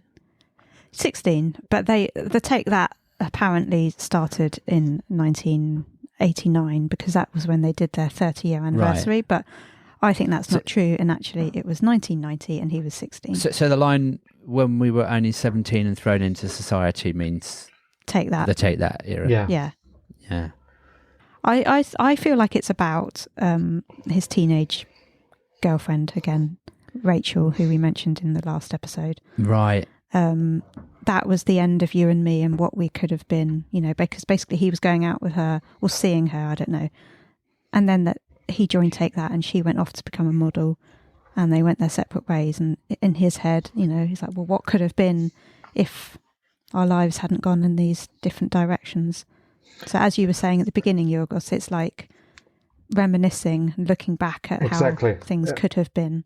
But I remember on the Upfront app, somebody asked him about this song and he said that it was about his friends during this time. So it's mostly what you said, but regarding his friends, he doesn't need them now. No. He doesn't need them. He's a grown man, but he misses these times. It was simpler time. He had to go away from them, disappear. Obviously, he doesn't need to be friends with a 17-year-old, his 70-year-old teammates, I don't know, co-students. But he feels very sad about this time that he had to abandon everything. Yeah. And he asks, don't you feel the same? Am I too needy? Does it feel wrong? But I miss these times. This is what I'm getting from him. Yeah. I suppose that you actually have friends. I also have friends from this time. I miss times with them. But if they give me a call, no. You're an honest guy, you are. Honest. That's good. Yeah, good quality. I suppose that you feel the same way about some people. Oh, yeah, definitely. The people you want to really, really, really, really want to stay in touch with, you do. Yeah. And I'm sure that Rob still does have a few that he is actually still in touch with. Yeah. Yeah, but... It's interesting you say that because it isn't just a celebrity thing. You're right. It isn't just because he's been thrust into celebrity lifestyle and world. It's just natural, it's isn't something that happens in life. You move in through different phases. Life. Yeah. Yeah. And I see what you're saying about it being friends because it says, one of the lyrics says, do any of you still need me in your life, in your heart? Yeah, you're true. You're right. Don't say no, guys, because I'm greedy and needy. And of course, I feel I want to be loved. But I don't need you. This is what I get from this song. I don't need you now, but I miss the experiences we had together and I appreciate your company, what you did for me, with me. Was it fun? And also he's describing being an adult and the superstar as being buried alive. Yeah. Mm-hmm. Yeah. So it's kind of knowing that people do still want you, but knowing that that's not really going to happen, no, that doesn't make sense. No. Of course, of course, when you're 30, like him, he doesn't want people to say no, but basically he knows that things won't go back to the way that they were with that that group of people. They've moved on. Yes. Do any of you still need me in your lives, in your heart? Don't say yes just to please me because I'm a celebrity and you want to please me because I'm a celebrity. Of course. If you're still you and I'm still me. Yeah. So or how we were when we were 17, and you aren't. If you're still you and you aren't, but I'm confusing myself now. No, I know what you mean. I'm glad it's not just me. No, it actually makes perfect sense. He's asking. It does. It asks the 30-year-old friends of his in the school if they still appreciate the 17-year-old non-famous Rob. That is exactly what I'm trying to say. Yes, basically, don't say no means say yes. Yes, but only say yes if you really bloody mean it. Yeah, if you actually really like me for me and not Robbie Williams, the celebrity. I think we've nailed it. And the money, of course. We've nailed it. Yeah, don't say no means if you say no, I'm gonna cry. This is what I'm getting from this tune. Yeah. So this is again reminiscing. Yeah, he doesn't want people to pretend that they're interested in him just because he's famous. He wants them to still love the real Rob that they knew before. Yeah, I think it's a lovely song, actually. I really love it. The more I think about it, and I like the harmonisation on the chorus. I think it sounds as though Rob recorded both the vocal and the harmonies. Sounds like him, harmonising with himself. And it sounds really cool. I think I just said I think it's a song about change and moving on and a life beginning somewhere else. It was our time to die. Don't say yes just to please me. Yeah. Yes, it's good lyric, and as I've mentioned before, I don't really like the verses on this one. Okay. Right. But I really musically, like this one. Only musically. Okay. Yeah. This one gets stuck in my head. But I must say that I do get confused in my head between Don't Say No and Don't Stop Talking. Just because they both have don't in the title. It confuses me. It's a bit silly, but they do. Does it make you want to say no because it says don't? Yeah. And another really random thing. Sometimes if I can't get to sleep at night because my head's thinking about stuff too much, here we go. I do my going through the alphabet thing, thinking of things beginning with A, B, C, D. And then generally by the time you get to M, N, O, I'm asleep. Okay. So I quite often do Robbie songs. So it'd be like Angels, Better Man, Come Undone. And for D, it's always Don't Say No or Don't Stop Talking. But I'm like, well, I can't pick the easy ones. I have to pick one that's a bit more obscure. So then I'm like, advertising space. And it goes on like that. Anyway, you have to Don't Say No and Don't Stop Talking are my D songs. You have to say that with B-sides. Everett's B-side. Berliner Star. Really... yes, what a good game, Yorgos. I like that. Yeah. That's a good one. The thing is with me is I probably wouldn't get past A. He goes to sleep immediately. I just need to take a few deep breaths and then he's asleep. And I'm asleep. Okay. So if anybody wants to know the secret of that, then they can, contact me. So you're one of the lucky ones. Yeah. And then I listen to him snoring to try and go to sleep. I don't snore. I bet that it's a good instrumental to hear while trying to sleep. So yeah, unfortunately I can't play that game, but I mean I could play it when I'm awake, but So anyway, that's just a random aside. That's what these songs mean to me. Little peek into Lucy's sleeping life. There we go.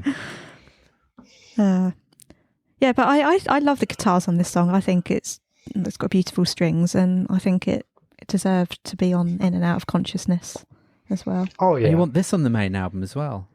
No, I prefer Bag Full of Silly, but okay.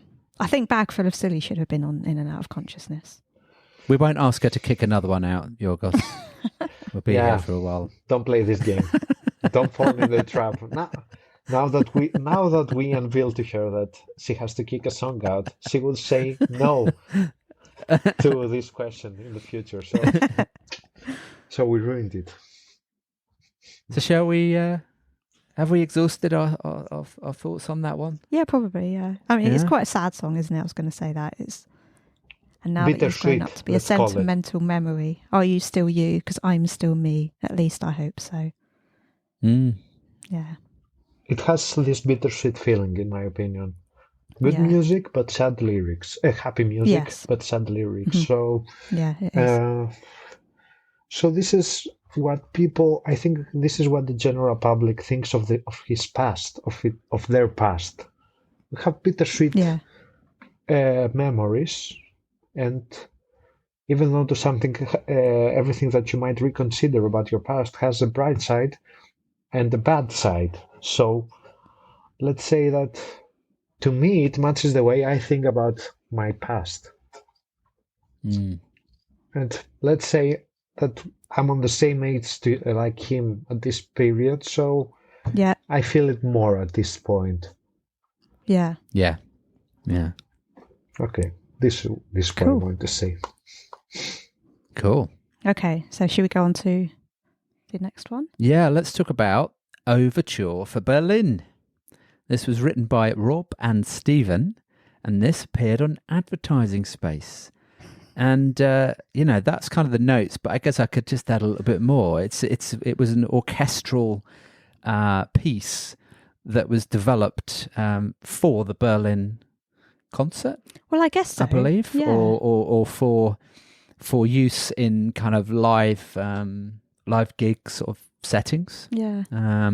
Not really sure exactly where it was used. Or if it was used, but we watched the Berlin Velodrome. I know, gig, but I don't really remember this being in it. But maybe it was used. It was used on the beginning of the Velodrome, but only the beginning with a little bit of the tripping bit, and then just directly a small part of it. Yes, then directly they went into Ghosts. So maybe they meant to play more of it, and then in the end they only used a little bit. It either got edited or they adjusted it. It was probably maybe they edited it for TV. Yeah. Maybe, I don't know, maybe it's something that they wanted, they had the chance to create because they used for the first time an orchestra for Ghosts and some other songs. Yeah. He put some of this orchestra sounds, so they took the chance to create this one, and this is how maybe the whole concept of the Velodrome gig with the big orchestra and the was created. Yeah. A lot of Rob's music has orchestral elements to it, doesn't it? Whether live or recorded. I think the people he's worked with, Guy and Stephen and others, they have, you often do hear strings in his music. You hear quite an eclectic for a pop. For someone who's in the pop genre, yes. I mean, he probably won't like it if I say that, but he is. He uses quite an eclectic mix of instruments. So I think this orchestral for anybody that, again, go and listen to it if you haven't heard this, because for anybody that hasn't heard this, Rob doesn't sing on it. This is just an orchestra playing a mashup, a montage of different tracks. Yeah.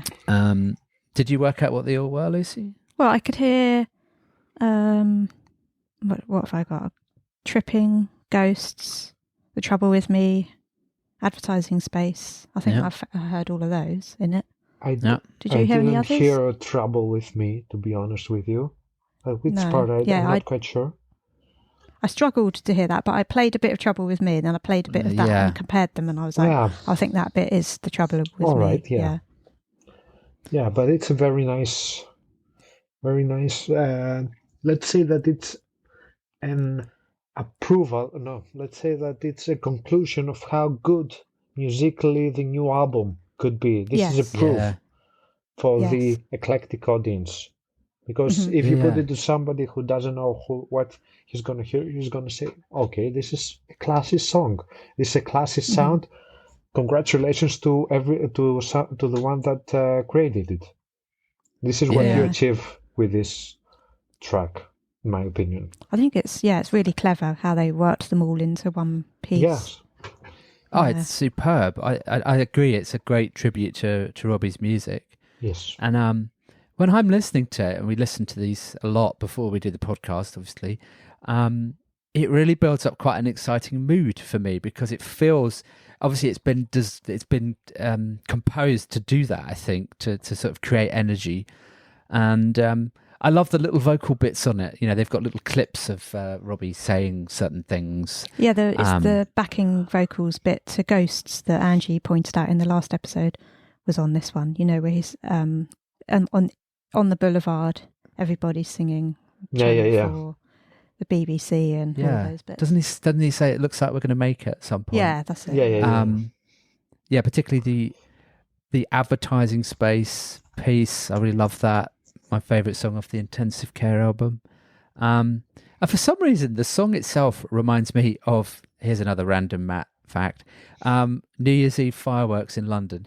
Oh, okay. Well, because normally when they set off the fireworks now, they set it to music, and it's a mashup of different types of music and different people speaking and singing. Yeah, I see what you're saying. And I don't know. So now I see fireworks when I listen to this music as well. Yeah, it's different, isn't it? I like how it ends with the everybody's singing. Everybody's singing. Yeah, of course. Singing. Yeah. This is also the start of the Berlin gig in Velodrome. With the everybody singing, they start playing Ghosts, the band. He comes up and he sings the beat. Here I stand victorious. Yes. Love that. Yeah, me too. My favorite lyric. Yeah, amazing. About the beginning after the beeps, but before it really starts, I don't know if you know what I mean, but it sounds like the start of the flood to me. And I feel like he's going to start saying standing on the edge of forever. Just something about the way the music builds, it just makes me feel like it's going to suddenly kick in with the flood. That makes some sense, yes. Yeah. But it's definitely tripping at the beginning. Yeah, it is, yeah. But it just reminds me of that. Here's an odd question, right? Is the submarine sonar sound at the beginning? That's what I was talking about, the beeps, yeah. Is it the click track? Do you know what I mean by that? Don't know. What did you think it was? Beeps. Just beeps. I mean, there's probably musical people out there that are listening going, what the hell's Matt talking about? He doesn't know. But sometimes bands use a click track in the background, which has a beat or a note or a sound on it, so that they know when to come in. Normally, the conductor would do that because they'd be pointing the time as they're conducting. But sometimes they do all have headphones on, and that sort of sonar beep sound that comes on, it sounds like it's 8.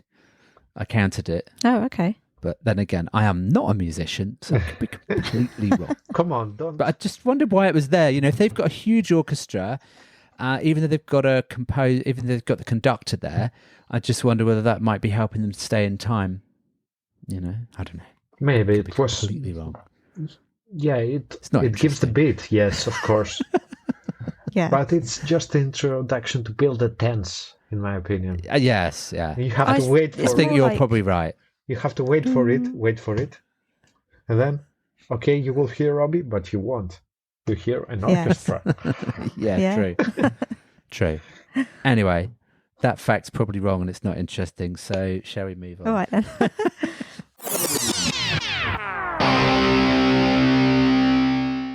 Hi, I'm Robbie Williams, and you're listening to Robbie Williams Rewind with the Champions. Okay, so Our Love, written by Rob and Stephen, and this was a B-side to Sin, Sin, Sin.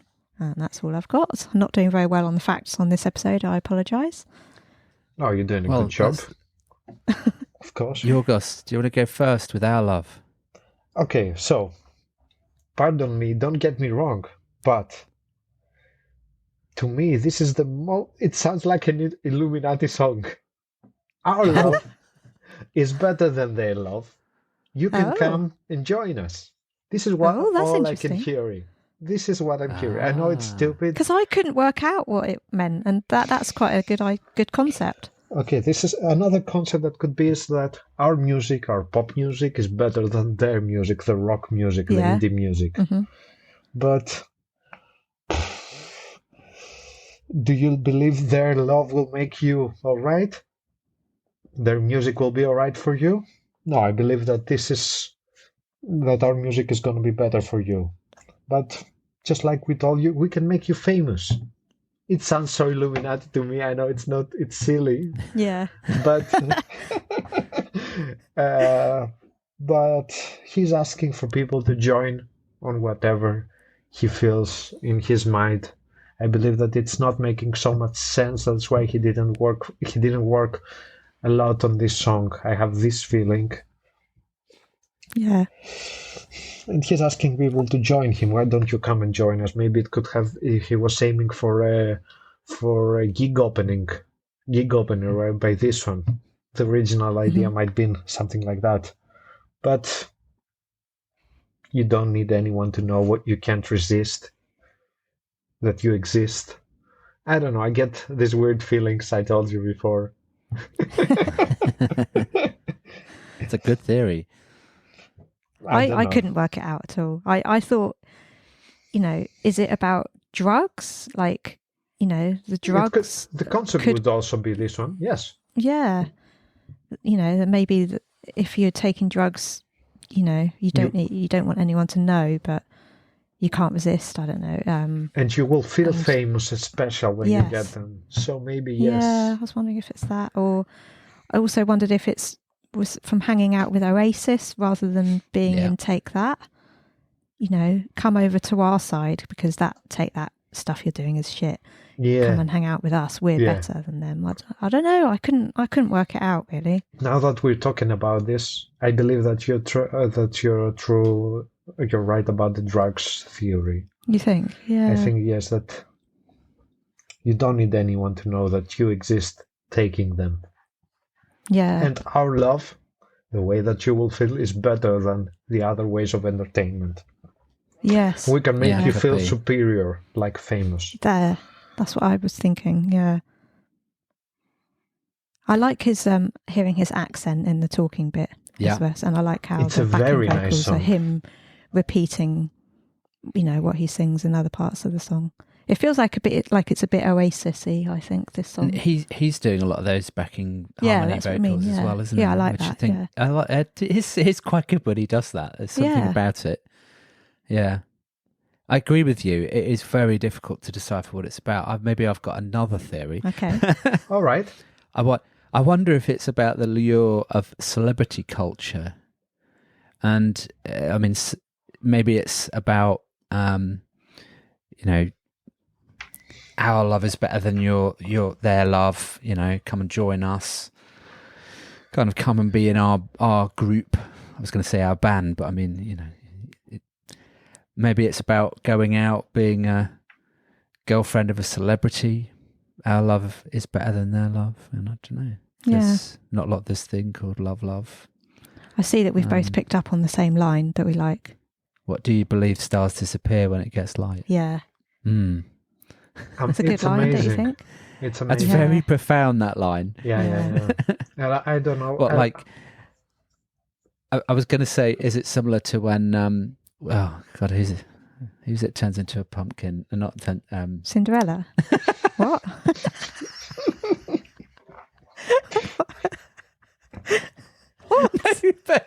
No. Let me explain my theory here. Okay. Do you believe stars disappear when it gets light? It's like Cinderella, her carriage disappears at the strike of 12. Right. I'm wondering whether it's not.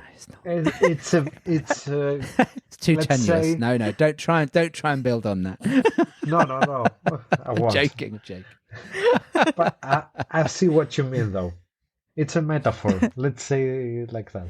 Yeah. But I think that's why I thought it was about the lure of the celebrity culture, because it's all glitzy and shiny and bright and come and join our gang, we're all cool and it's all amazing. But then does that all then disappear after the night actually finishes? So was it just all a load of shit, basically? Yeah. And then when it gets light, oh, okay, well, You're not really my friend. I haven't really got all that anymore. When you're not famous what was that all anymore. about? Yeah. When you're not famous anymore. Yeah, it's a good I'm theory. sure we're also. over-analysing it, but... No. It's one of these songs that you can stick many theories. And you can talk about it. Multi-dimensional. Yeah, Yes. exactly. And if you ask Rob, he'll give you 3 different answers for it as well, probably. Yeah. But I think he knows. So we're all right. Yes. All three of us. Yeah, that's good. I like the sort of shouty nature of it, and I feel like I can't help singing along to this one. I don't think Yorgos likes Robbie when he shouts, though. Do you? No. You like Robbie when he shouts? You mentioned it a minute ago on another song. I just wondered. On the Please Don't Say No, yes. No, I actually really like this song musically. Okay. It's very well written, very well organized, and the backing vocals are amazing, especially on the end. It's one of the songs that I would definitely like him to build on and improve it, and maybe why not being on the main album. I can see that happening on a tune like that. Yeah. Yeah. Yeah, it's a great song. I love the song. I won't be. Okay. All right, shall we move on? Yep. Don't stop talking. Yep, not don't say no, but don't stop talking. Another don't, Lucy. Yeah. Well, I am going to keep talking. Okay. Well, yeah, it says don't stop, so I'm going to keep going. Written by Rob and Stephen, this was only available if you bought the Sony Ericsson W800i mobile phone towards the end of 2005. I'm sure you remember it very well, Yorgos. Yeah, 2005. Yeah. So let me see your phone. Is this a Sony Ericsson that you have? No. Otherwise, how do you know this song? I did have a Sony Ericsson, but I had I think it was a T800, not a W800i, but I don't know why. But I think it was one of the first ones that could. But it tells you, didn't it? Could take photos, wasn't it? No, the one that I was. Oh, no. okay, right. Sorry, I'll stick to the script. Okay. The phone was supposedly helped in its design by Rob. Doubtful. We don't believe that bit. I don't believe Rob helped Marketing design the mobile might phone. have said he did. Yes. It included preloaded Robbie content, including a live video clip, wallpapers, and radio. How advanced for a mobile phone. Yeah. Don't Stop Talking was integrated into the phone. EMI later released it as a paid download, making it a digital single in February 2007, and then it later appeared on In and Out of Consciousness. All right, so this, I didn't know that it became a digital single. Yeah, so basically they released it, to buy on iTunes, because it had only been available on this mobile phone before, so people could now buy it separately as a song instead of having to buy the stupid mobile phone, which I didn't have. So I didn't have this song. Actually, I don't think I had it until In and Out of Consciousness. I don't think I bought it before that. Yeah, so there you go. I think I can see, I have this mental image of the company, of the phone company saying, okay, let's choose a song that seems good for our marketing so people can use the phone a lot. Okay, this one, don't stop talking. This is what we want people to do. Yes, exactly, you're right. So it's actually, I've just looked it up, so it was actually marketed as so the W actually stands for Walkman. So the Walkman brand. Yes. So it was a Sony Ericsson W800i Walkman. Right. And our viewers won't be able to see this, but maybe you're going to. Yeah. That's what it looks like. Ooh, okay, so no touchscreen, just a tiny, tiny screen, some buttons, and probably an FM radio. Cool. Anyway, so what do we think about Don't Stop Talking?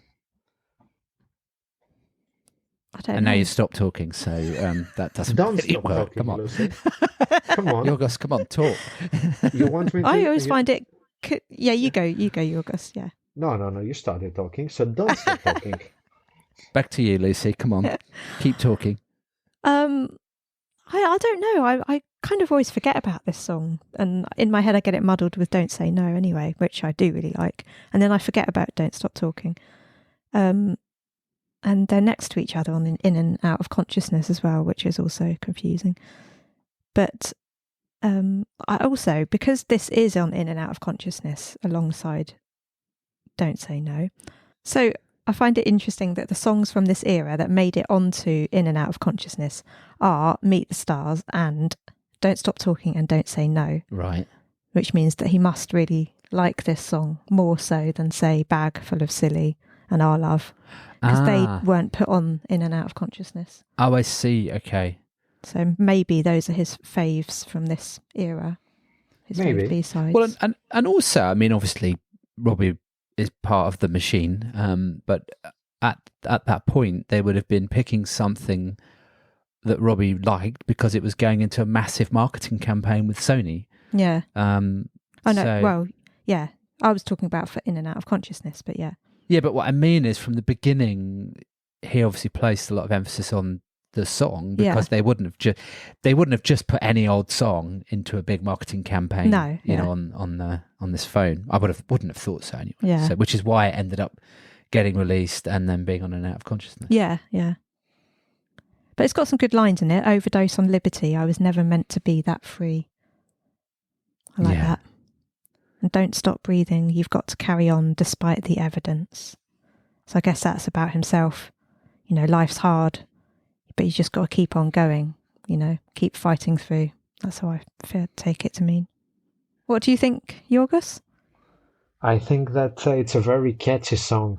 I like the whole of it very much, and I will also have to categorize it into the reminiscing songs because he is young enough to believe in love.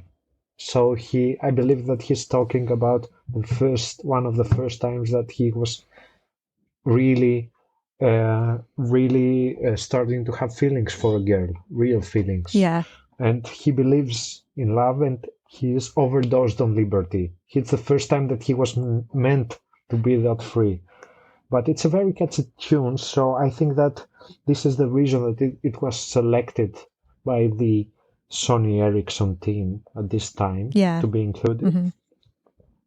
And it's something that, and lyrically, I believe that it's just him enjoying and reminiscing being young and enjoying this phase that he's going through.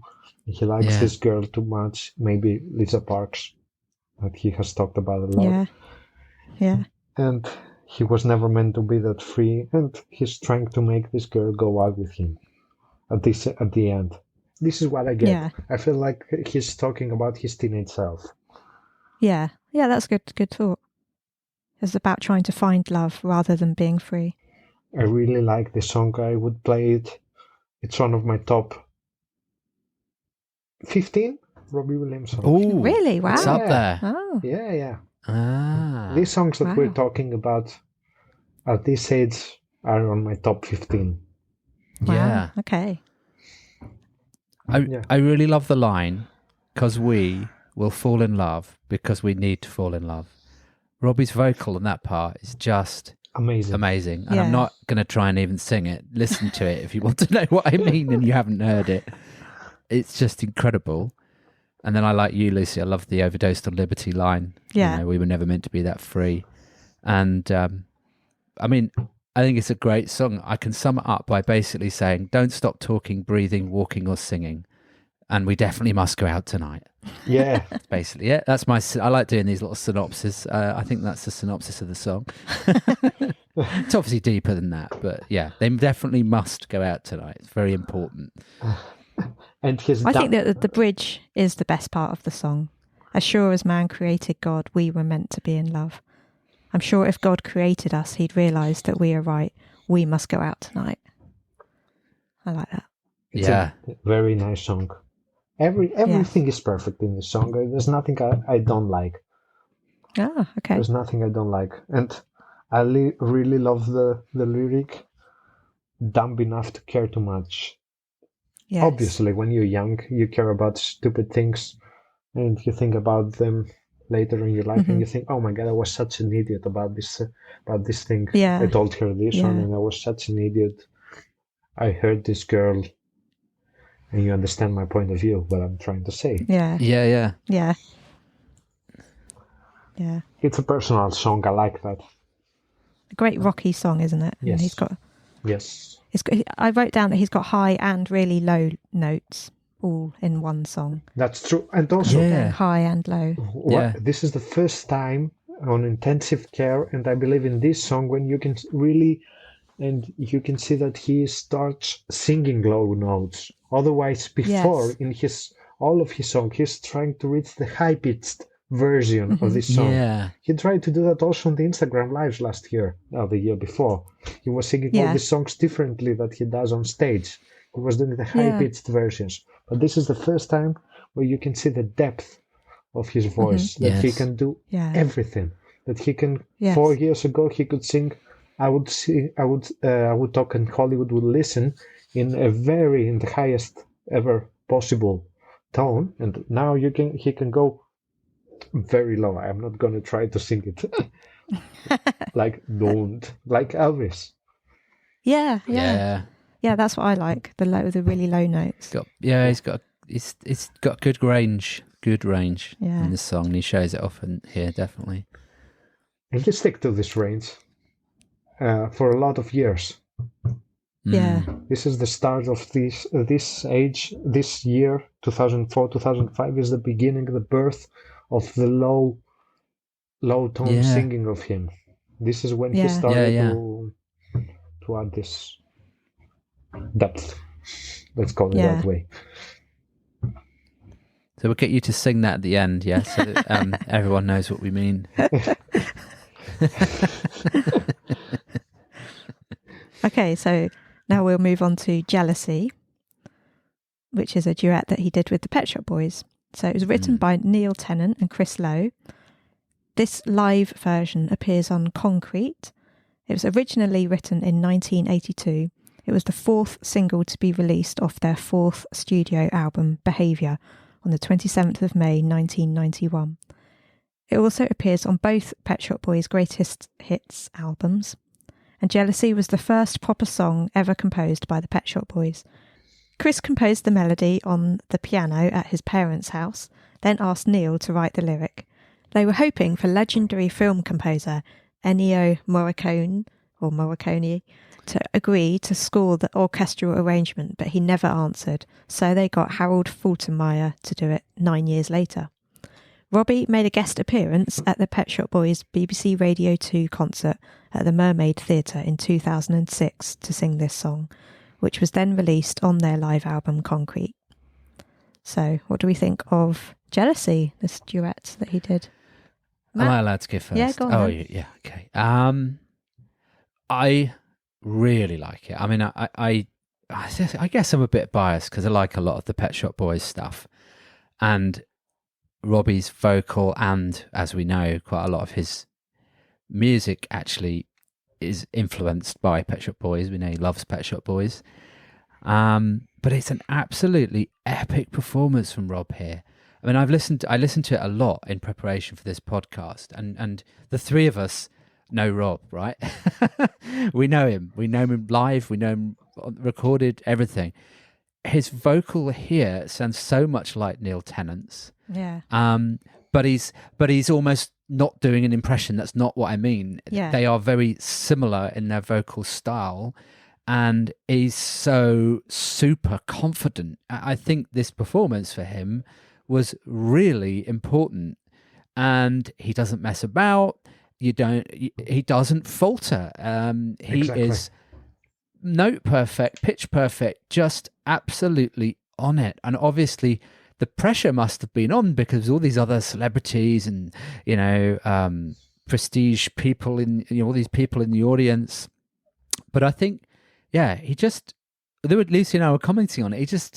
It's faultless. It just sings amazing. It incredibly. And I think it's a beautiful live arrangement. I just think it's so cool that he's just absolutely on the money and it's perfectly delivered. And the orchestral version, the orchestra's just incredible as well. And I was so inspired by this. I went back while I was working this week and I listened to the whole Concrete album that they did live. And it's brilliant to listen to. So is that enough gushing about it, do you think? Yeah. I really like it. Yorgos, what do you think? Let Matt tell us if he liked it, for starters. Oh, sorry, did I not mention that? Hang on. I quite liked it, Yorgos. Okay. Thank you, finally, for saying that. All right. So, at this time, there was a version of on a Take That concert where Rob was pre-recorded doing Could It Be Magic, I think, or Everything Changes. I don't remember which one. And the vocal on Jealousy was that good that I thought, because there's no video of that it was pre-recorded. No. Yeah. It's I know. that good. It is. At this point, I have to say that you're 32 years old. You're about to go to your first major tour, to your largest tour at this point of your career. And I feel that you don't need to do this, but you don't need to go to a Pet Shop Boys concert, but he does, and he nails it, and he shows them the ultimate respect. He puts the model of the same face that he did on the 2018 World Cup ceremony. He didn't miss a note. We know him. We know that he doesn't bother singing all the notes. He leaves the lyrics. He does this perfectly. As I told you, I thought it was pre-recorded, and it was the best. Yeah. It's the best sample of his career, and I'm so angry that they don't have a video of this performance. I know. You can see how was he at this time. I want to see if he was only on his microphone, if he was playing with the audience, if he could do it both at this time. Yeah. I know. I looked for it. There must be one. You'd think if it was Radio 2. Well, the Pet Shop Boys must have some film of that. Yes. Someone would have been filming it. Yeah. But it was obviously decided, because it was actually released as a live version of the album. Well, it was obviously on Radio 2 first, because it was their live concert. So I guess in 2006 they didn't bother filming videos because it was for the radio. Or maybe it's down due to copyright reasons now. Yeah, maybe we could find it back then. But as I've said, but I know what you mean about it being a recording. You're right. I mean, the production of it and his vocal and the whole flawless thing. Yeah. It's top. It's the best that you can get from him. Do you know, it reminds me of Live at the Albert. I know it's not a swing song, but we were talking about that, how he was so utterly in the zone. And perfect. And just completely perfect. Yeah. It's very similar. I think he's so connected. I think it's when he really, I'm not saying he doesn't connect with his own songs, he does, but I think when he's really connected, he's really got that heartfelt connection with the Pet Shop Boys, and kind of always has done. He's always really respected them. They've looked after him. I think it meant so much to him, and I think the swing was the same. You know, he's in a different zone when he's doing things that he's completely connected with like that. Yeah, it's a different level. Incredible, really. What I found interesting was that you don't hear him speak at all to the crowd. He doesn't say thank you or hello or nothing. No, Neil handles all that, doesn't he? Yeah, Robbie just sort of comes on, sings and goes again, and I just that's so not like him as well. Yes, that's why I thought it was a video he doesn't even recording. Make a joke, nothing. Yeah. There's no joking. No. And Neil would have had a joke with him, but I think the tone of the whole, that's why I listened to the whole recording, the whole performance end to end, all the songs. It is done Neil's quite a light-hearted sort of guy. It's done in a light-hearted way. He makes a couple of jokes, but it's relatively, it's not serious, but it's quite professional. Well, professional, that's it. Yeah. Yes. So he does a few talky talk bits. He introduces the backstory to each song and why they did it. Like this one, it was one of the first songs they wrote, and then it sat in the drawer for 10 years. Yeah.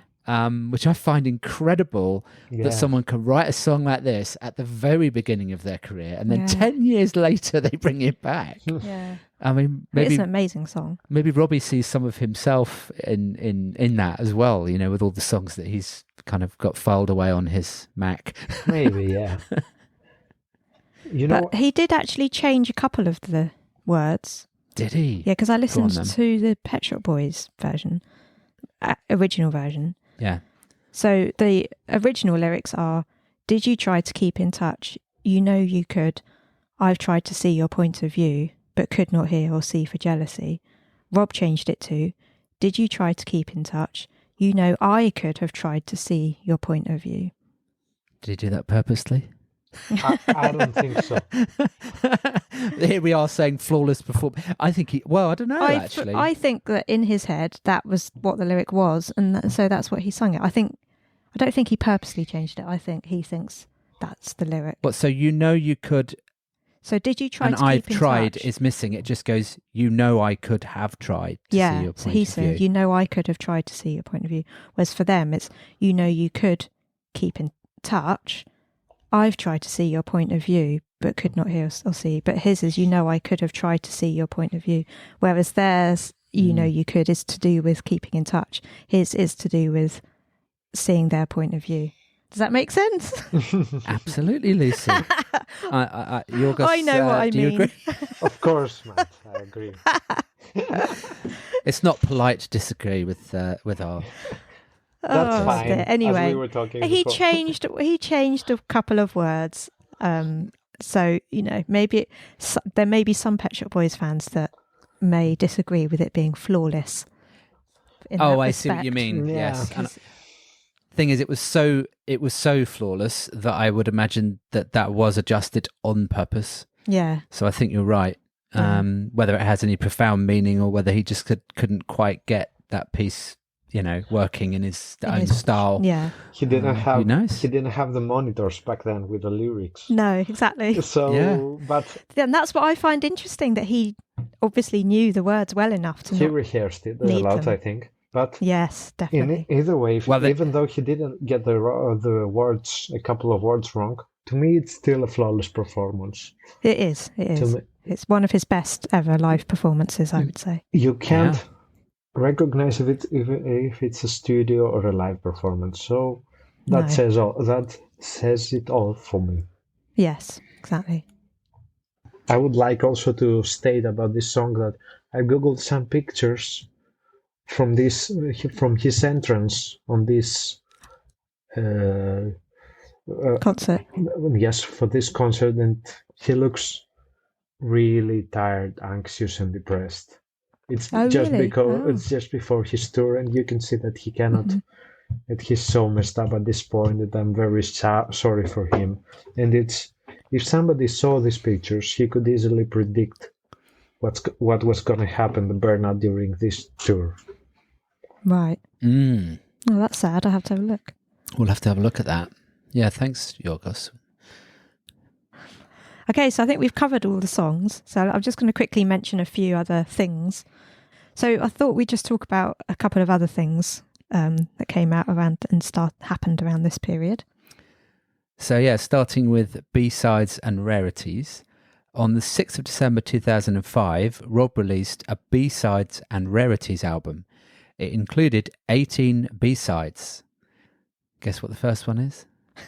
We Are the Champions. We want to hear that song live. Come on, Rob. We've talked to you about this before.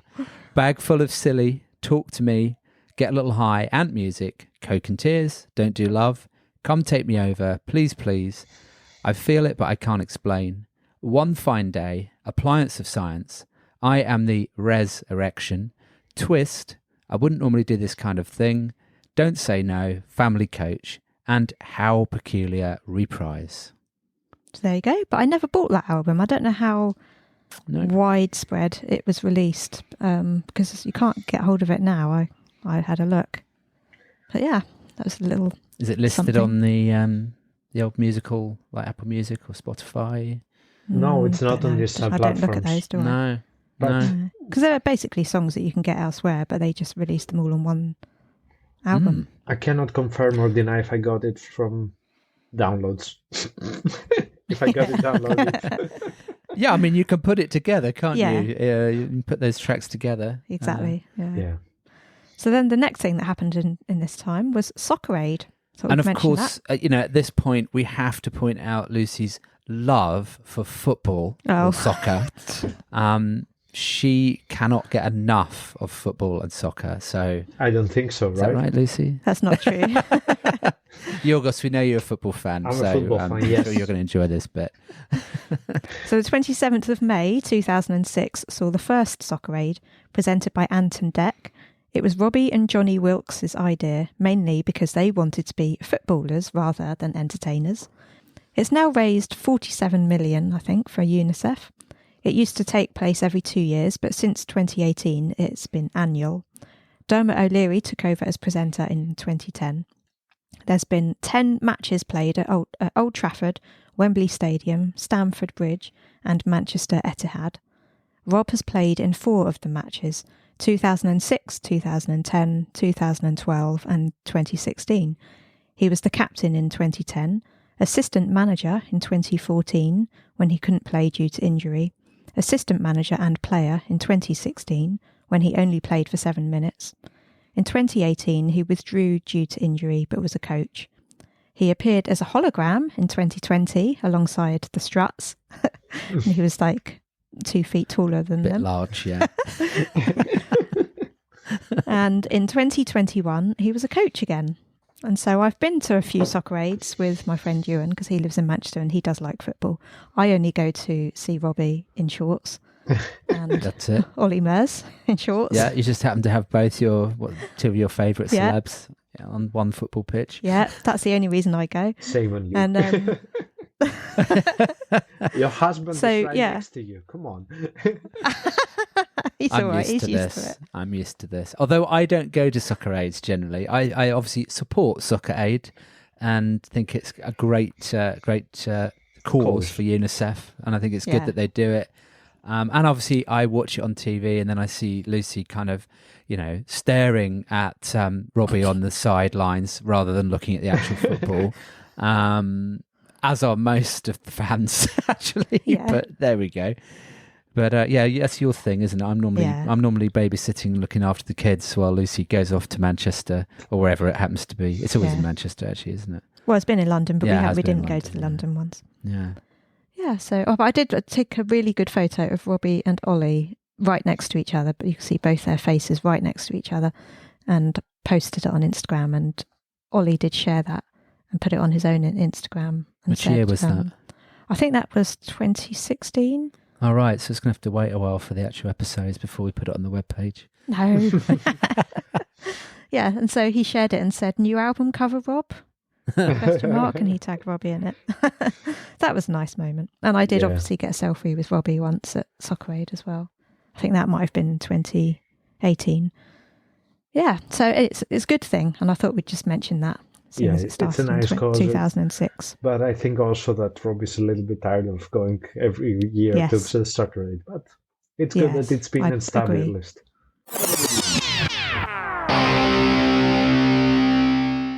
Hi, I'm Robbie Williams, and you're listening to Robbie Williams Rewind with the Champions. So let's talk about the Close Encounters Tour.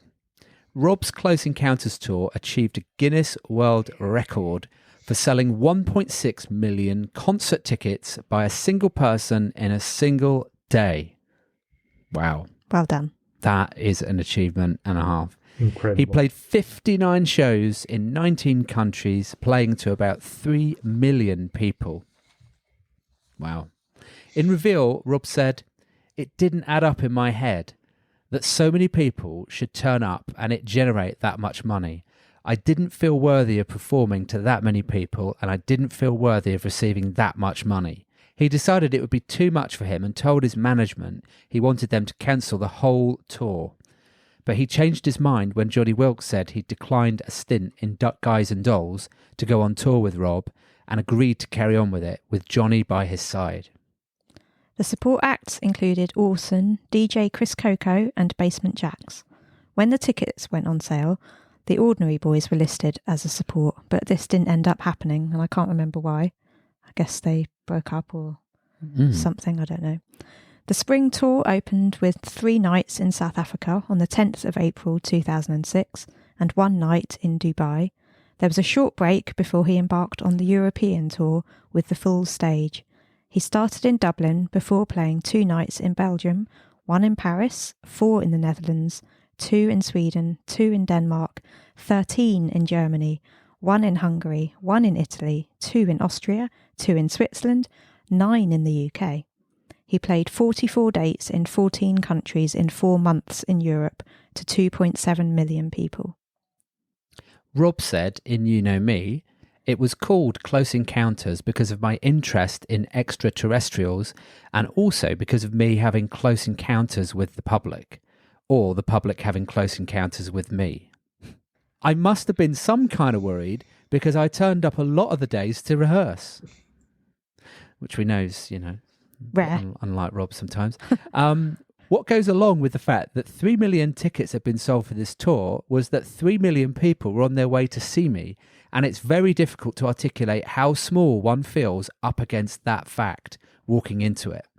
And I find it very difficult to separate each day as it comes. So I felt the weight of 3 million people, and it's just me. It's just me by myself.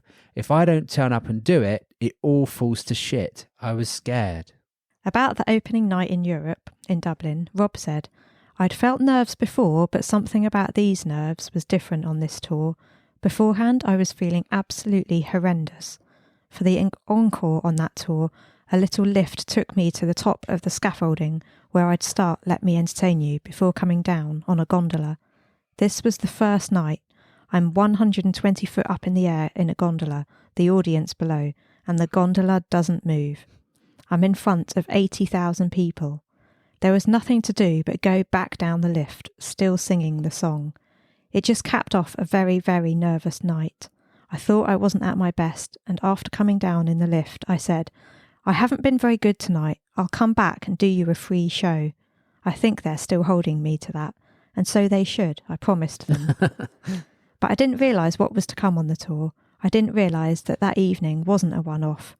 That was pretty much how my nerves wouldn't be holding up for the rest of the tour. Because Nebworth had been so big, when I got to the UK on this tour, I kind of undermined myself, thinking that I had to be as good as that again. I was overwhelmed. I was terrified. It was beyond stage fright into this new stratosphere of complete terror. It's so isolating being the person that's got to go and do this thing that's the last thing that you want to do. He played 2 nights in Glasgow, 2 in Leeds, and 5 in Milton Keynes in the UK. Milton Keynes was supposed to be Wembley Stadium, but, as many of us all know, it wasn't completed in time.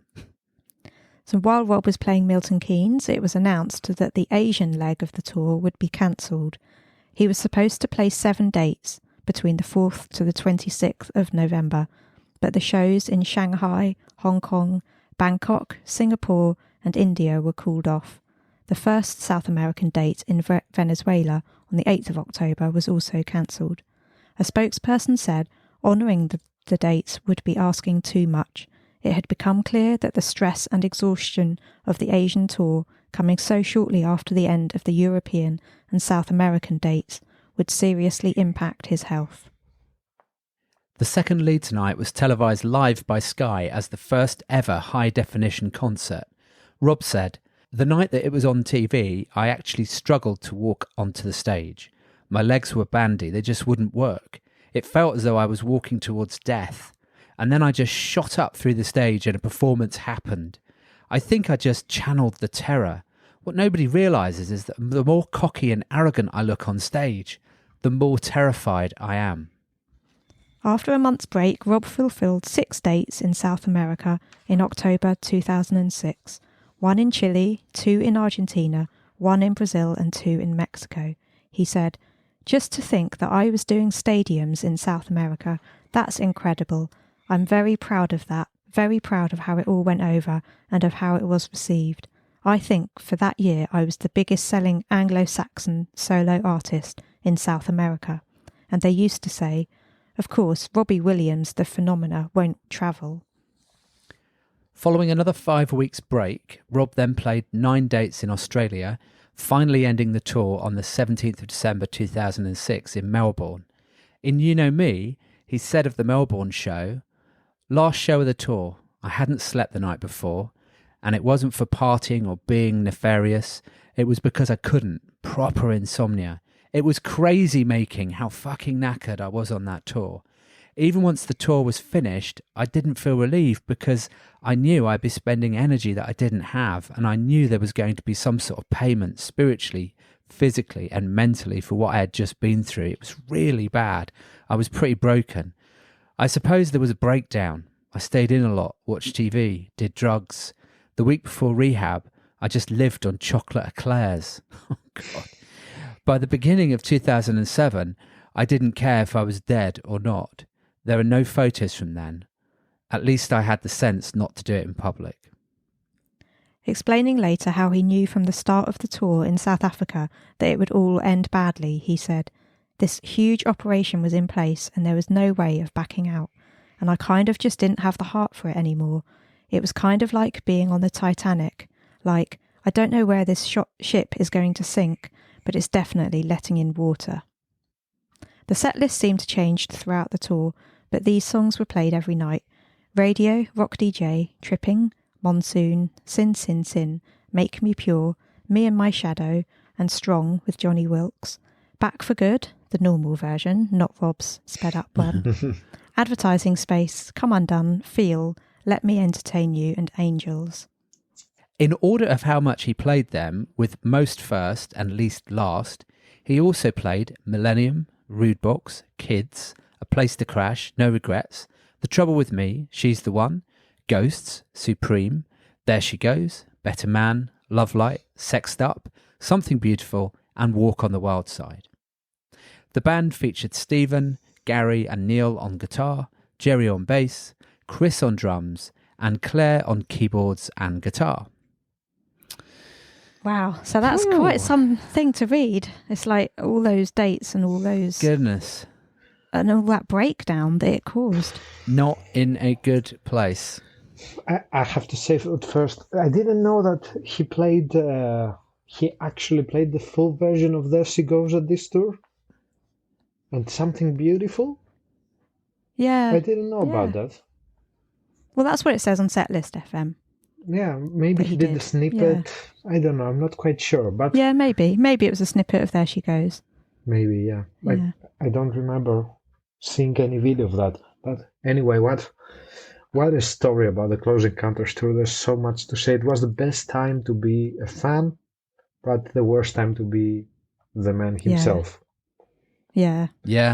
As a third person, if you ask me which show would you like to pick in order to watch again, I would never. I wouldn't pick Nebworth, Albert Hall, Berlin, or Slane Castle. It would be one of the beginning shows of this tour when he was including Ghosts, The Trouble with Me, A Place to Crash. Yeah. This is the dream set list for me. For you, yeah. And plus, his voice was on his best. He seriously damaged his voice throughout this tour. And in the beginning, imagine having a whole concert with these classics in the same way that we had Jealousy. Yeah, that's true. It's the same voice. Yeah. A month later. Of course. Yeah. Such a shame, though. It's sad that it ended up and caused him, so much pain, really. Yeah. Put him off touring forever. I'm surprised he ever did the Heavy Entertainment Show tour. Yeah. I think he felt the pressure from the very beginning, didn't he?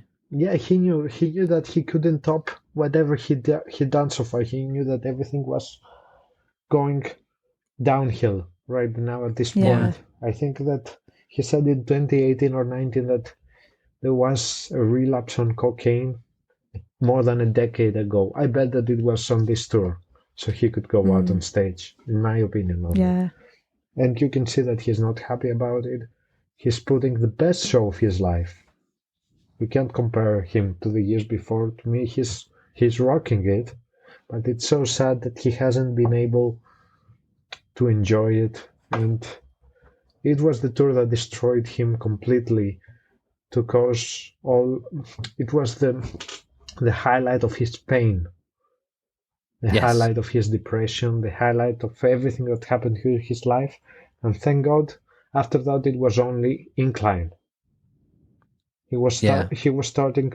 He needed time to find his way through the stage again. He had to go to a whole tour with Take That in order to recover. exactly. and to enjoy the music.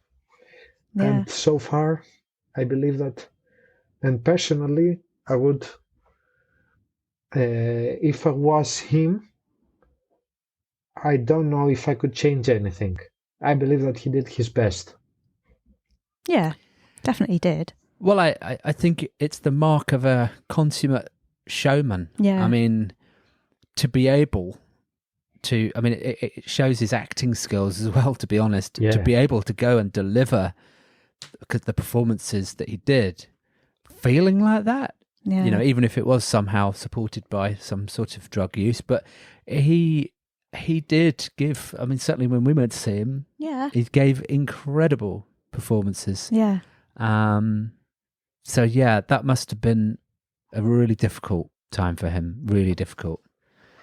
Yeah. He had to have his mate with him in order to survive. How sad is this? Yeah. Yeah. Yeah. He felt alone. Even though he had the band with him, but I guess it wasn't enough.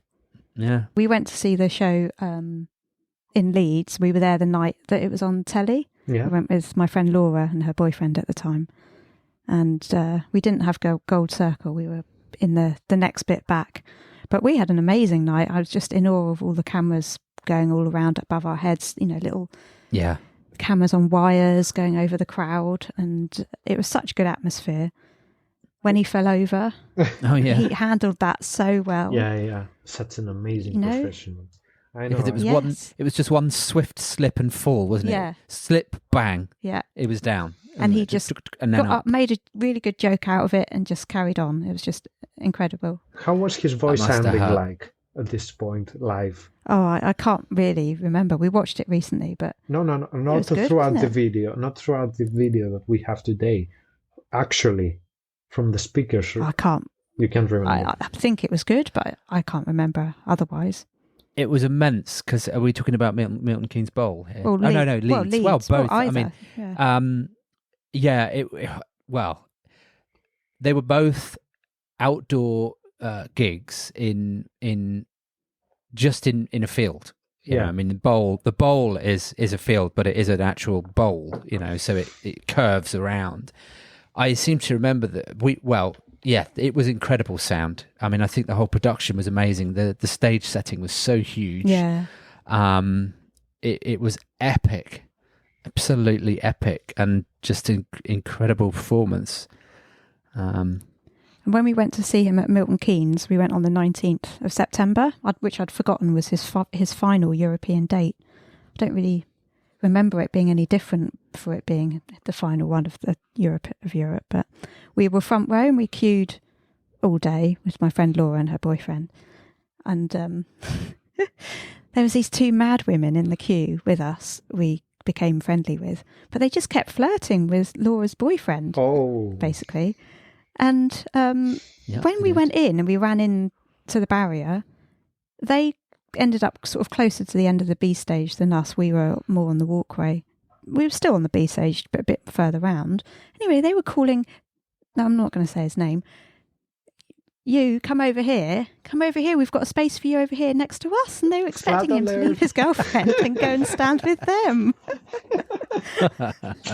That's not nice. It was so weird. Whoever it was a bit forward.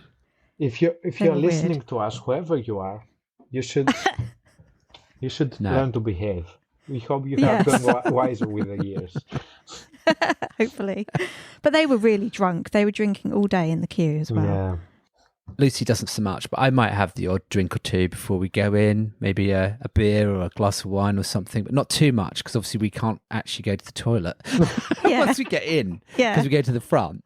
But we experienced some people drinking so much that by the time they got in there, they were absolutely out of it. Yeah. And I was saying to Lucy, why do you pay to travel?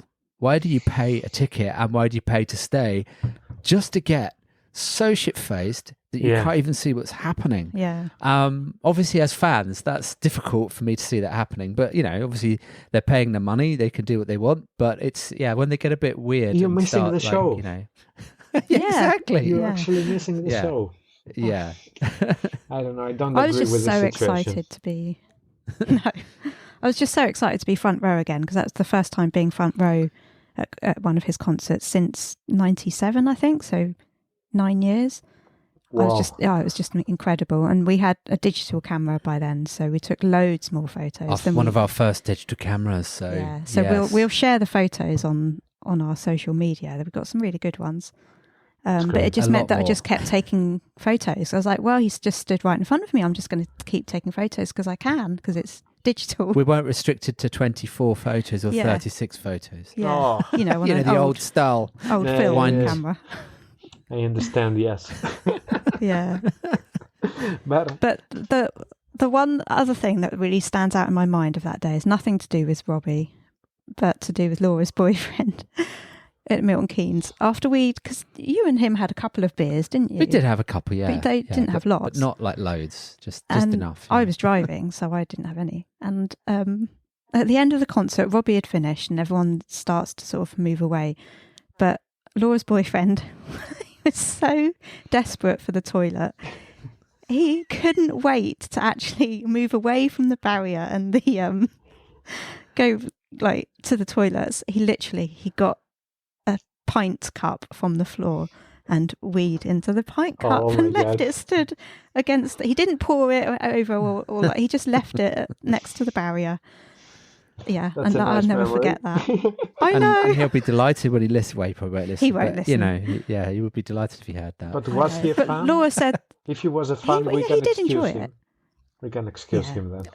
Not on our level of fandom, No, but he was there because he wanted to be there. He wasn't just tagging along. No, he enjoyed it. But it's just the fact that he couldn't wait a few more minutes just until we'd actually left the field, or he at least gone 100 yards. No, he literally had to do it right there and then. He's like, I can't, I'm going to wet myself. I need to go right now. Just imagine the pain in his face. Yeah. Yeah, it was. But Robbie was great. I shouldn't let those memories take over. Robbie was amazing. Yeah, when the tickets went on sale, I was naughty. I can remember being at work when I worked in an office and I basically spent the whole day trying to get tickets. Hopefully my old boss isn't listening. You're not there anymore, it doesn't matter. I know, but I still feel bad. But I basically spent the whole day trying to get tickets and it was an absolute nightmare. I just couldn't get any, and that was why we ended up going to Leeds, because that was all I was able to get tickets for, because I kept trying for Wembley and I couldn't get any. Oh. And then I think that's why Leeds is about 5 hours away from here. Yeah. Oh, okay. Ish. So, So it's okay, but it's a long journey. Yeah. So that's why we went to Leeds. And then also, I think that's why we ended up going to the very last date, because it was obviously an extra one that they, when they release some and then they add other dates through the day. But, oh God, it was stressful. And I can remember that. And then I think about 2 weeks later, Take That released tickets for their 2006 tour. And I'd learned from my experience with Robbie. I was like, I'm not going through that again. So I got up at 5 a.m. and went to Wembley Arena and got the tickets for Take That in person. Yeah. And it was so much nicer. And it's a shame. From an actual box office instead of just sitting online, refreshing the page. But you can't do that anymore. It's really annoying. It depends when you're located. Don't do that. I suppose for you guys, when you have the stadium next to you, then you can do it. But yeah. Well, it wasn't. It was, a good hour and a half journey, but it was worth it. Yes. Yeah. I understand. Yeah. I remember the Leeds. I remember both Leeds and Milton Keynes. I enjoyed them both immensely. I mean, okay, Milton Keynes, we were at the front, which made a massive difference. But I also remember in Leeds, you might not know about this, Yorgos, but there's a show here in the UK. It's a soap opera called Emmerdale.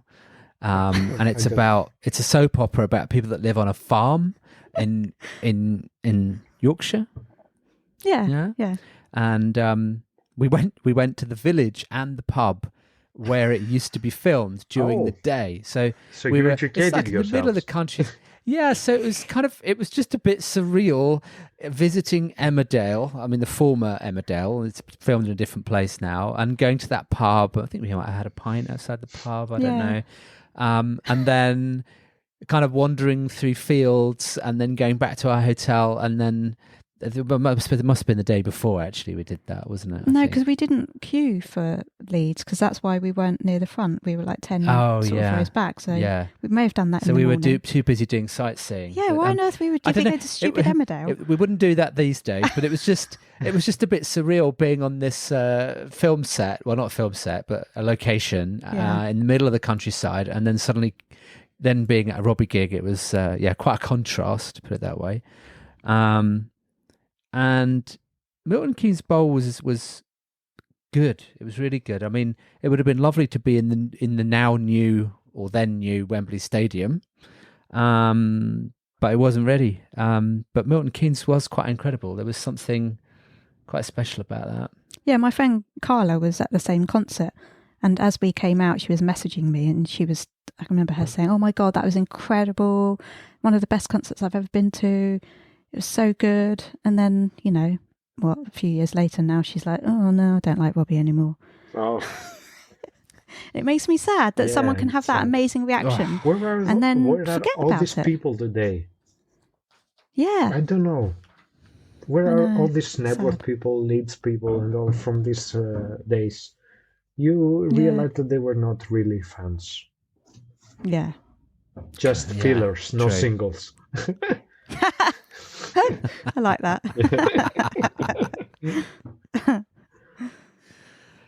Right then, so it has come to that point in the show where we're each going to pick our favourite song from these B-sides that will go on to our Robbie Williams Rewind playlist, which you can link to on the website, robbiewilliamsrewind.com. So it's become customary to allow our guest to go first, Lucy. Yeah. So, Yorgos, would you like to pick your favourite song and tell us why? My favourite song from this episode should be Bag Full of Silly, obviously. Yeah.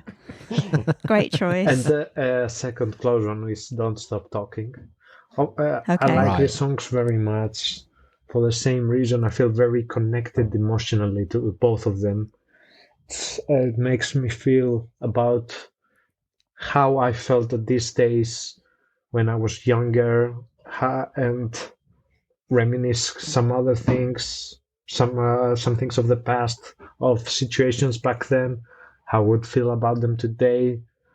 And I really like the bittersweet, how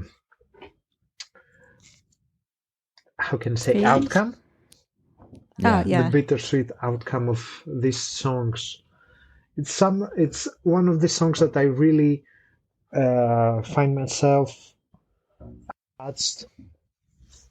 I don't know how to describe this feeling. It's one of my songs. I feel them as my songs. Yeah. Right. This is what I like. They're very honest. Vocally, they're on point. I don't know what to say. They're amazing. No, that's great. Well, I agree. You strike me as quite an honest guy, Yorgos. So I think I can see why you're connected to them. Yeah. Thank you. You too, guys. I only said quite. I didn't say 100%.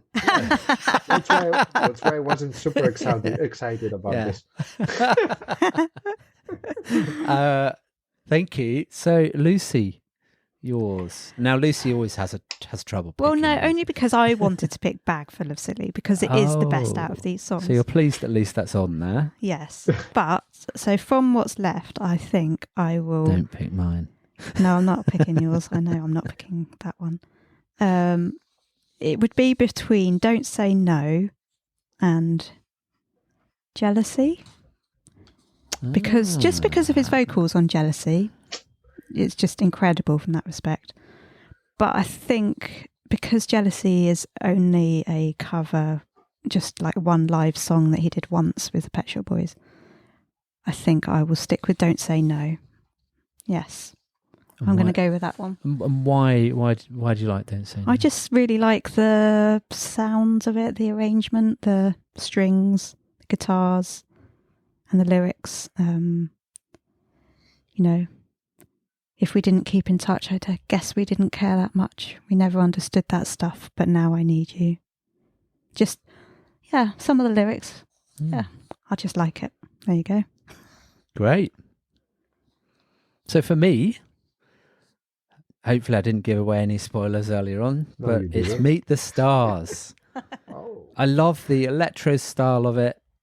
It reminds me of my keyboard. But seriously, I just love the whole vibe of the song. And I've just written down this lyric. When we took a cab, back when cabs had somewhere to go. Yeah, I'd never understood that lyric. Utterly profound, and I still don't understand it, but I like it. And I probably don't want to understand it. Yeah.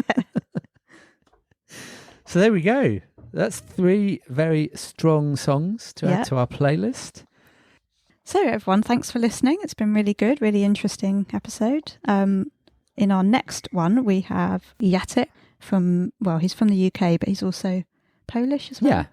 Yeah, UK and Poland. Yeah. Yes. And we'll be talking about Rude Box, which I can't wait for. Rude Box, yeah. It's going to be a great episode. Can't wait. Yeah. So, thank you very much, Yorgos, for joining us today. It's been amazing. It was really a pleasure. I really had the greatest time. It was Thank you, nice Yorgos, joining your podcast, guys. I hope it goes well. Oh, and thank you. Yeah. Hopefully you will have some more famous guests than me the other time. Well, in the future. We're hoping so. We might have a couple of surprises coming up this year. We're hoping so. Stay tuned.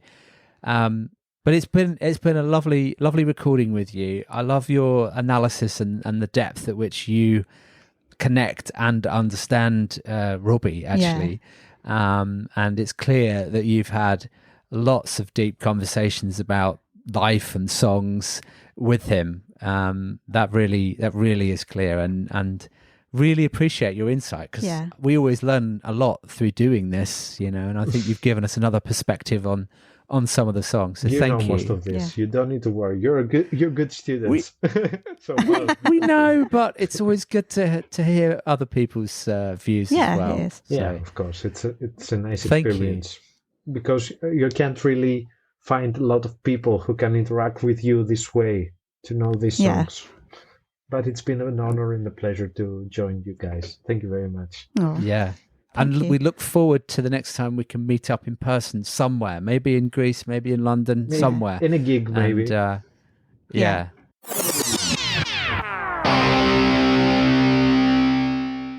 So, just before we wrap up this episode, make sure you subscribe to the podcast so you don't miss out. And also, Lucy and I would really appreciate it if you can leave us a star rating. You can do this on both Apple and Spotify podcasts. We would also love it if you could write us a short review, and you can do this on Apple. Don't forget, you can check out our episode notes for each episode and links to all tracks and videos at robbiewilliamsrewind.com. You can also email us at email@robbiewilliamsrewind.com. Please also follow and chat on our social channels. It's at RewindRobbie on Twitter, Instagram and TikTok. And you can also like and follow our Facebook page, Robbie Williams Rewind. And before we return to this episode, you might also consider sending us one of your own Robbie stories for the show. Just record a short audio clip on your phone and email it to us. Please check the website for more details. Thank you.